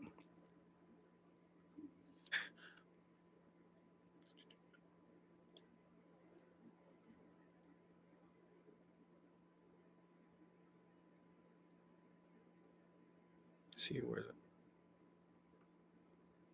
Look at these haters, like these fucking nobodies that show up out of nowhere and just like hating on you. So now you realize why you should not worship. Fucking stupid. Let's see, where's this fucking lay testimony? Only a second. I should download it first or something and then play it. That's too far back. Oh, you get the point. It's one of the former self-proclaimed high lay count guy student. It's in the other video. So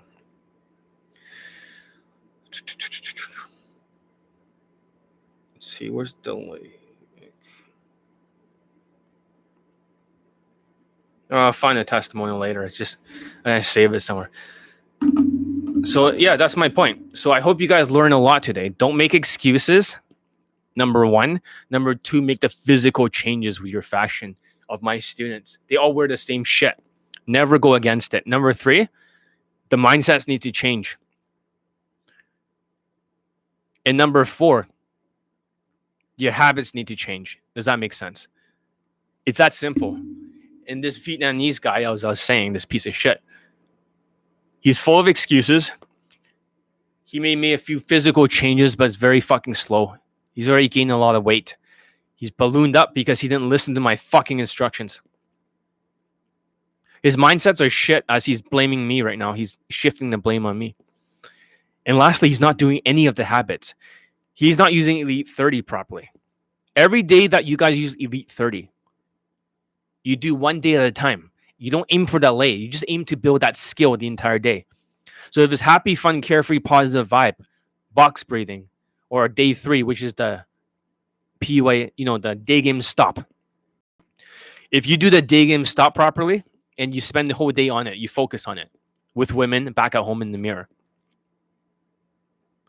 And then you do the next day. You keep doing one day after another, like the black student here, which got laid. I have his audio right here. His sex audio is right here. So on Skype, I can play it, but it's illegal because on YouTube. Because recording in the bedroom, all that shit. But I can post on my site if you want. Once he makes his video testimonial. Not on YouTube. But I do have it. It's right here. He just sent it to me. So.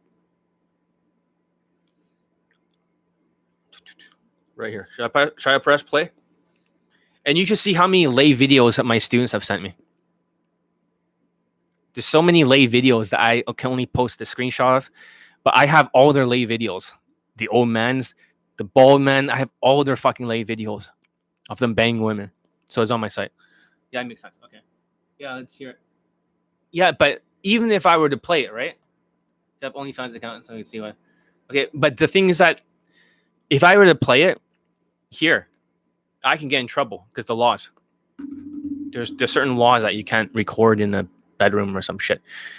But on my site, right? I don't give a fuck. But here you can't do it. My site's fine. I control the site. So I have some there. But that's all I'm saying. As long as they're well censored for the women, you'll be fine. As long as you censor them super well.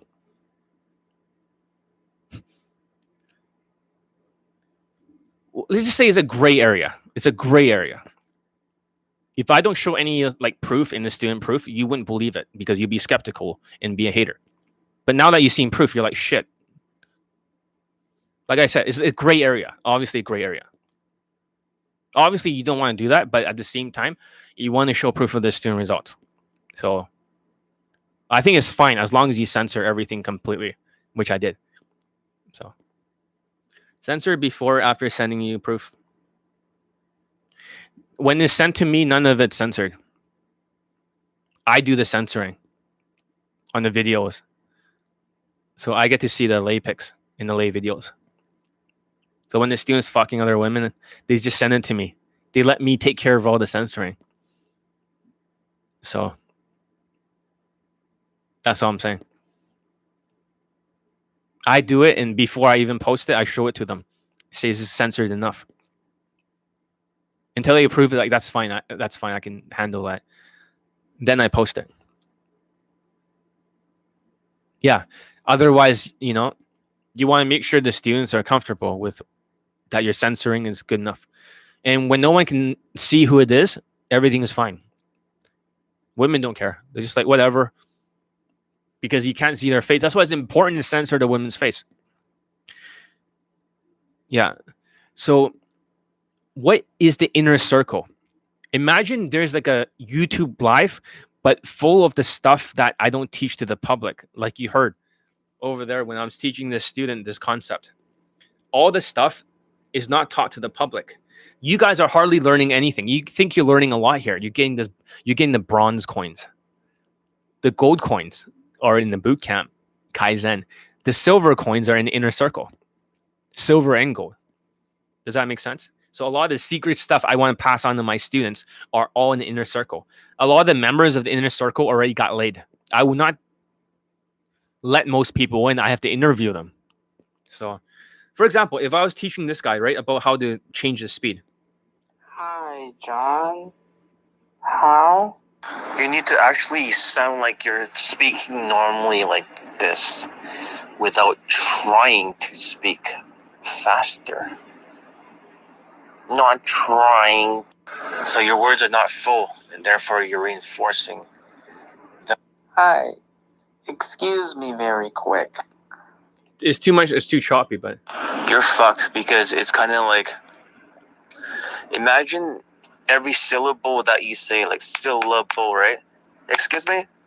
I have a quick question. When you're slowing down, the two bunched together, it's yes, like secret RoboCop society. shooting a gun. So a lot of these secret knowledge, for example, when I say the words are too compressed together, the word syllables, right? Syllables. Syllables. Excuse me, real quick. I have a question. This is how the autistic students speak. So I'm saying they should stretch out the words because it feels like it's a bunch of pennies in there. You see that? I've never taught this to you guys. This is one example. That's my last class about pacing in there. That's not taught to the public. If you can replace the pennies with quarters, excuse me, real quick. I have a question. Excuse me, real quick. I have a question. I was looking for a place called Zara. Do you know where I can find it? It's a slight change, but it's much more hypnotic. This is where the toonies and loonies, the bigger coins, excuse me, real quick. I have a question. So some words can be emphasized more. You see that? By being slower and removing the syllables when you talk like this around women, they start to hook every single set. It becomes hypnotic. It's like a behavioral game. So you don't have to plow and talk super fast. By slowing down and removing all the pennies from your speech, it almost sounds very hypnotic. Men don't like it very much, but women get cream their fucking panties. Yes, it's a secret society where I teach students a lot of this stuff. He fixes speech play before and after. You see, because it is habits, right? Habits take 21 days. So for him, he will need to keep doing this over and over. So this is like day 2 of it. He's doing Elite 30 again, starting all over because he didn't do it before. But he's still stuck in day 2. You see that? Most of the autistic students, they always have this problem with the pennies in their speech. They're always like, excuse me, real quick. It's like a Robocop. It's like a 3-round burst. Right? That's how they talk. Excuse me. And even if they go slow like him, he's like, excuse me, I have a quick question. So the pennies, so it's a habit they need to work out of there. So his speech play, as you call it, has not been fixed. But tomorrow I should see a big difference because he should be spending the entire day working on it, whether it's at work or whether it is socializing with women out there. He needs to practice. That's the secret. He needs to work on these pieces without aiming for that lay. He should just be focusing on improving the skill part. And when he can level up the skill, then he can get rid of the pennies in his speech so it doesn't sound cheap. You can almost say that when you speak, the currency in your speech, if it goes way too fast, it sounds very, very cheap. You cannot hook any set unless you keep plowing and doing stupid push-pull bullshit. Why do that? Why not play it like this so you can keep her on the line? She's completely mesmerized. Although guys do not like it when I talk to them like that, women just, they're hooked like crazy. You see that? Yes, yes. So I can play some of the inner circle stuff if you guys want to hear it in some of the classes. Stuff that you'll never hear before. Let me turn on the speakers, okay? I should not be doing this. So every single month, there's 1 or 2 videos on the inner circle. There's 1 or 2 videos, and these are like secret society tactics, pacing.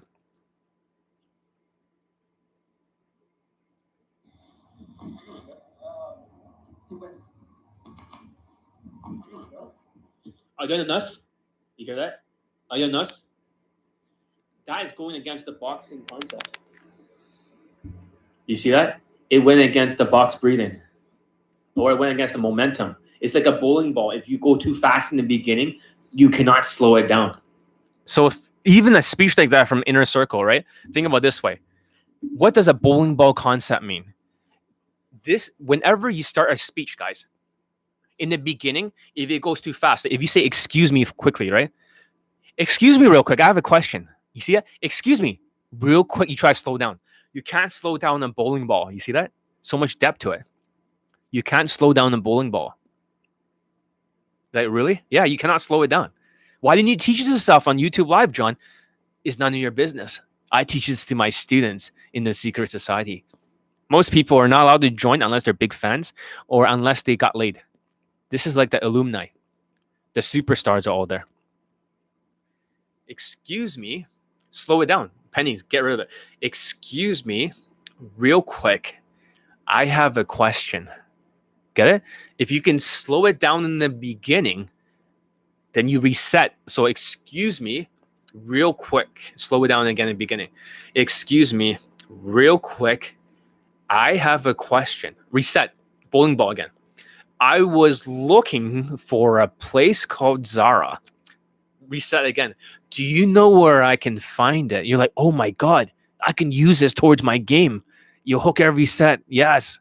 Fuck what Todd Valentine says about Fred. So joining your courses doesn't gain access to the secret society. Fuck no. I was thinking about a way to pass on some of my secret knowledge to some of my students, like disciples. So this is why you guys don't learn all this secret sauce stuff. You learn a lot of stuff here. Don't get me wrong. But the secret sauce is not within, unless you get elite access or you get like use your Skypes, right? Then you learn more of the secret sauce. Revel over here, right? Right? Teach you how to make money with copyright. Yeah, I taught that in the inner circle. So Revel, you have Skyped with me, right? Revel, you have Skyped with me like last week. Tell these people, right? How different is the stuff I taught you compared to the YouTube live? I need not use another Skype tone. Okay, but tell them all how different is the Skype from the YouTube live in terms of depth. It won't, because I trust everyone here. I trust everyone here with my life that joins. Hell yeah, very detailed. How detailed? Go into more details about it. Like, is it different? Is it the same thing I'm teaching or completely different?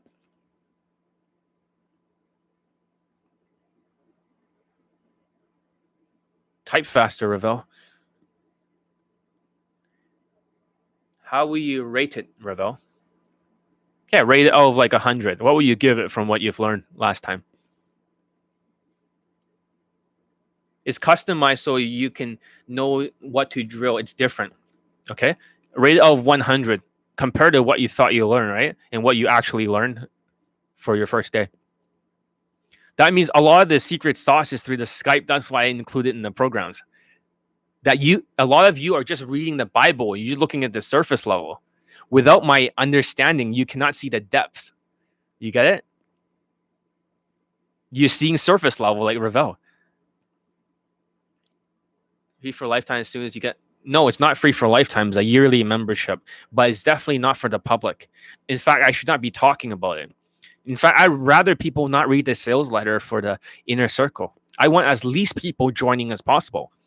You have to be interviewed for like a long time. It's 100 out of 100. What does that tell you?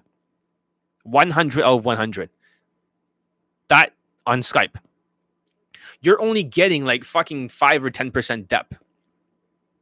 You saw a little bit of the bowling ball concept, and you're like, fuck. Holy shit, if you use this in a game, right?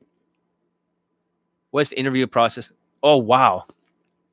Yeah, I mean, it is a big mind fuck. The problem is most people don't use up their Skypes. They're know-it-alls. They come to my course thinking they know everything.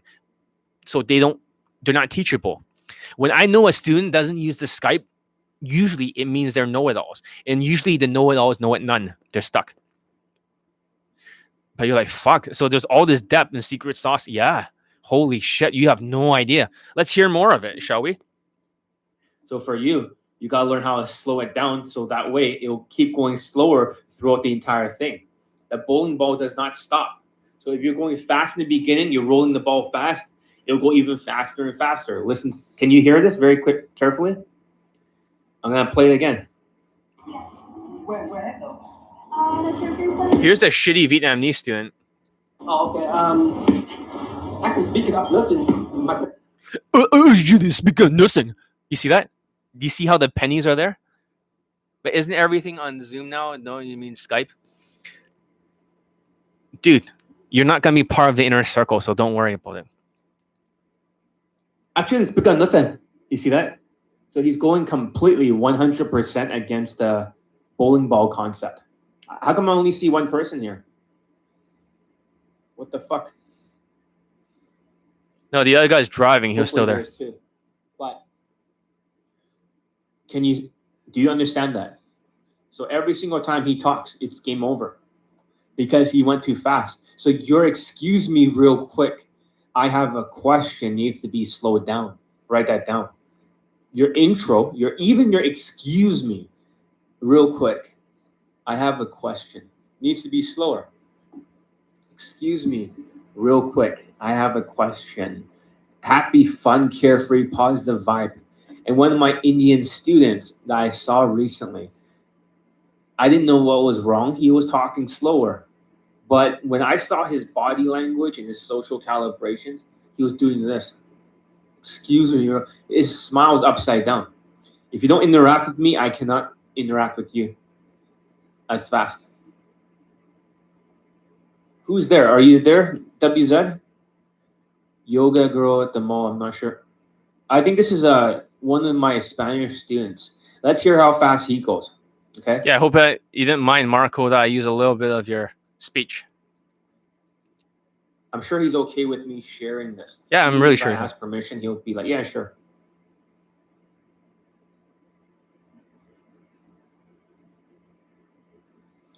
Oh, for fuck's sakes! Right.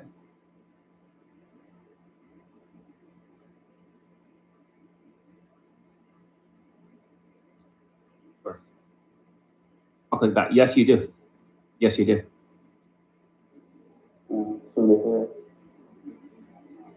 Is it real or not? Is it real or not? You see, because the momentum is so fast, it's impossible to go slow. You'll never win. Oh yeah. Oh. Okay. I was just wondering because you don't look like usually like the white girl. Can you hear his speech, right? Even though you can't hear the words for privacy reasons, which is good. But he goes really fast in between. He does that RoboCop shit. Like you're like, wow, this is just one video, guys. You can only imagine like how much shit that goes on. One second.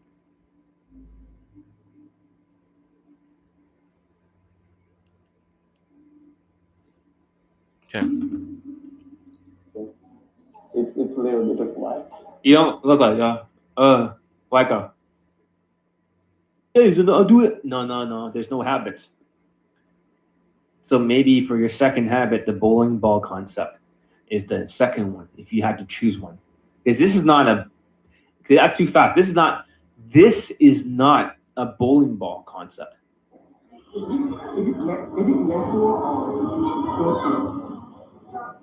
You hear that?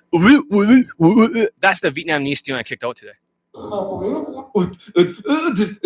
Is this not natural or it's like you're squeezing a. You can see that these guys are really fucked.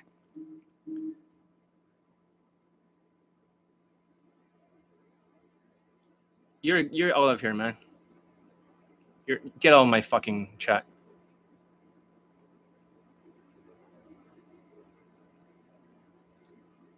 Get out of my fucking chat. Fuck you. Fucking toothpaste and too much in the beginning. It's just stupid. That's gonna fuck you up. It's just it's impossible to win like that.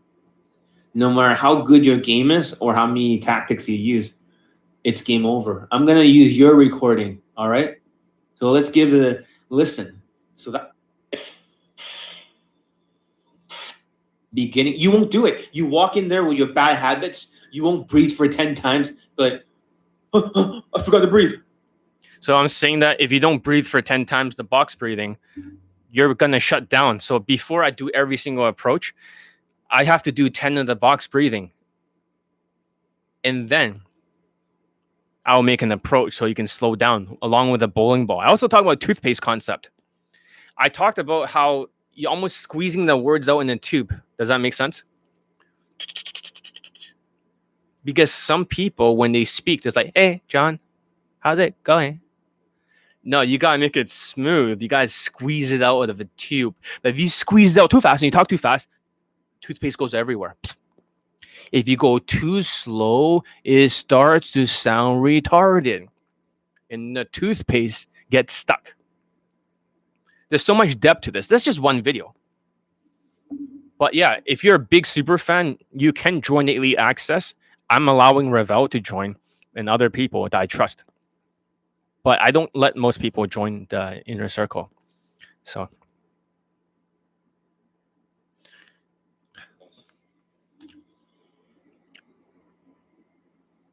I'll overcome rejection. A lot of what you learn here, you may not hear from anywhere else. I'm going to include some inner circle. Let's take a look at this chart. I don't intend to waste your time, and I don't intend you to waste my time. We're going to get right through this in a very, very efficient manner. So, just turn on the lights here.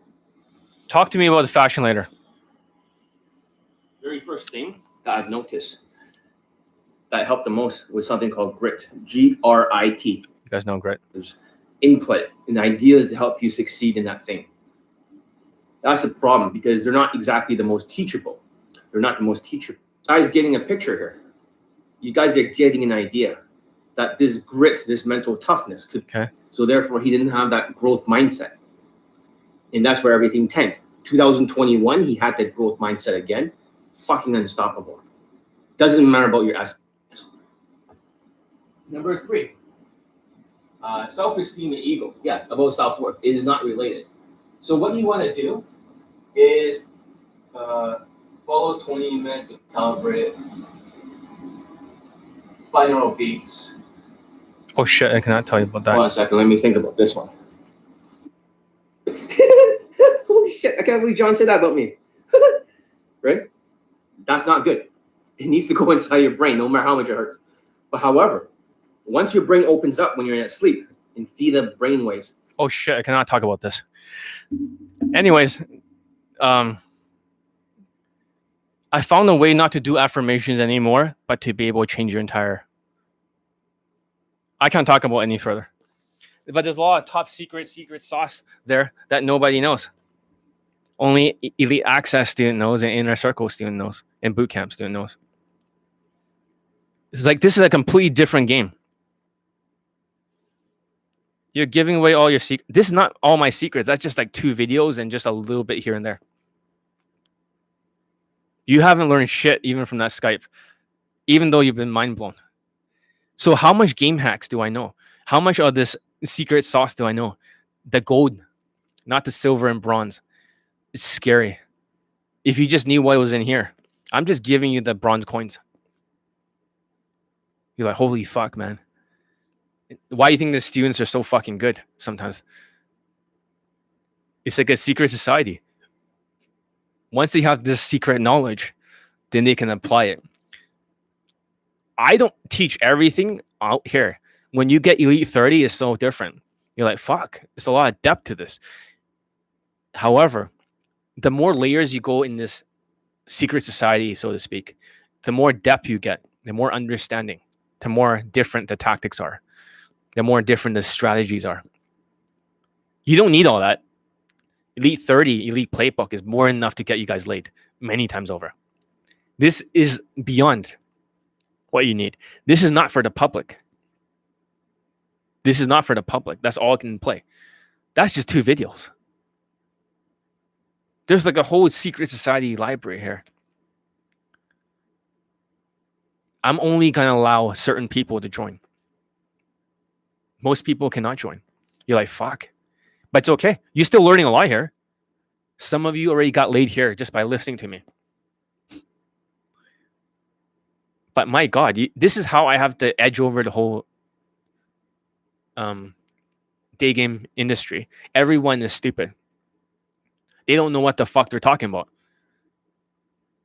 My students, they have the most cutting edge knowledge.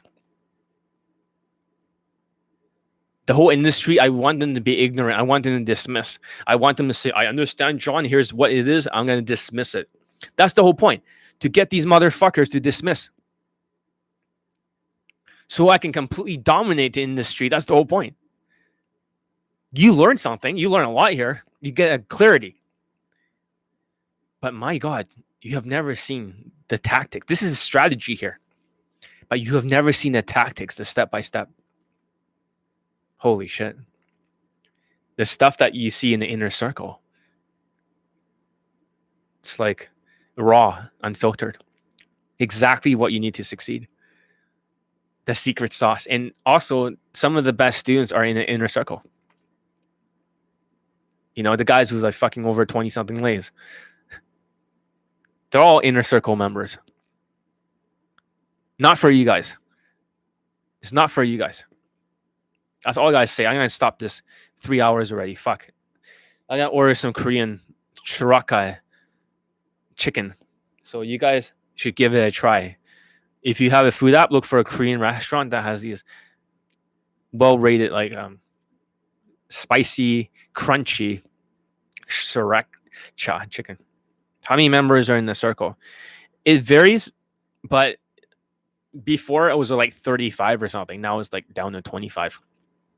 So It varies. But I kept it so secret, so that's why, like, but they always renew their membership. So no matter what. No matter what. For most of them anyways. If they get the mindset to perceive it. But yeah, they use it year after year. And they really appreciate the stuff they learned there. They really appreciate it. But most of you, even if you apply to the inner circle, you cannot join. I'm sorry. What's acceptance rate? I call it 80% of the people. 80 or 90. It is a secret society that is my disciples, people that I want to pass on secret knowledge to. It's not for the public, so it's not for everyone. So you can't join. Even if you applied, I would not let you. Unfortunately, I'm sorry. But, if you keep giving away the secret sauce, right, then how the fuck am I gonna... That's why students coach with me and they get results quickly, like this black student. He was taught a lot of the secret sauce. After one Skype, LA. I always had the thinking, right, that, why should I give you everything here? I'm giving a lot already. You guys are learning a ton. But it's like, if you look at a pyramid of a secret society, it's like level 1, right? Level 2. It's like Freemasons. Level 3, they have 33 degrees. It's just like secret societies in real life. The higher level you go to, right, the more stuff you learn. In the highest inner circle is the one with the Pakistani mentor in the inner circle mansion. This is just an extension of that technology. So a lot of the stuff the naturals teach and stuff are taught here. And whenever I'm at the mansion, we learn the secret society stuff of, the tactics, the strategies of the naturals, the real naturals, the multi-million-dollar guys. But not for you guys. You guys are just here trying to do step 1, right? Just trying to get results. I get it. This is not for you. So pretend it doesn't exist. In fact, maybe I should cut out all the last part of this video. Yeah, I should do that. If I cut out the last part of this video, then you guys won't know about this inner circle. I should take down the sales letter too. Or maybe unlink it from the menu. Okay. All right. Anyways, I gotta get going. I gotta order the Korean chicken. I just have a big fucking craving for it, man. Oh my god, it's fucking amazing. I'll take a picture for you guys for the blog. And I'm not gonna update the blog because it was talking about the black student and the other Vietnamese guy. You guys can check it out. I'll just link it after this video is done. Anyways, thank you for being here. Last video has less than 250 views. I hope this one has a lot more. That's all I'm saying. Anyways, I hope you learned a lot. Just to recap, no excuses, number 1. Number 2, the physical changes as fast as you can so the water doesn't leak in the pipe. Your value, looks, money, status, social skills, social calibrations, emotional control game. Next, mindset shifts. That means there's a list of 15 or 16 videos in email that I send people. And the students haven't done it. Okay, excellent. Thank you, no problem. I really appreciate it. And I know you know this stuff. And the last one is habits. Excellence is a habit. The only reason why some of the students get more results is because, like the black student, Middle Eastern students, they go for 1 day at a time. That's all. They do the 30-day challenge.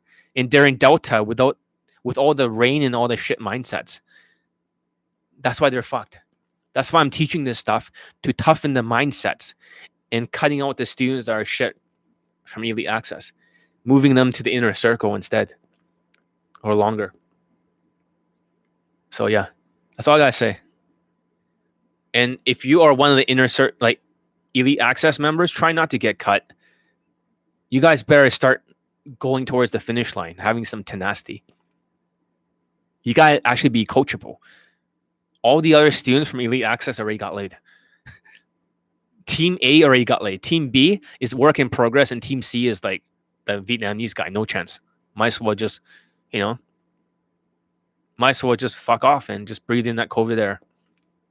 Metaphorically speaking. That's all I say. I end it right now. See you in the next video. I'm not sure what we're going to talk about, but maybe we might talk about more about, like, this is mindset month, guys. It's all mindset month. Let's talk about that.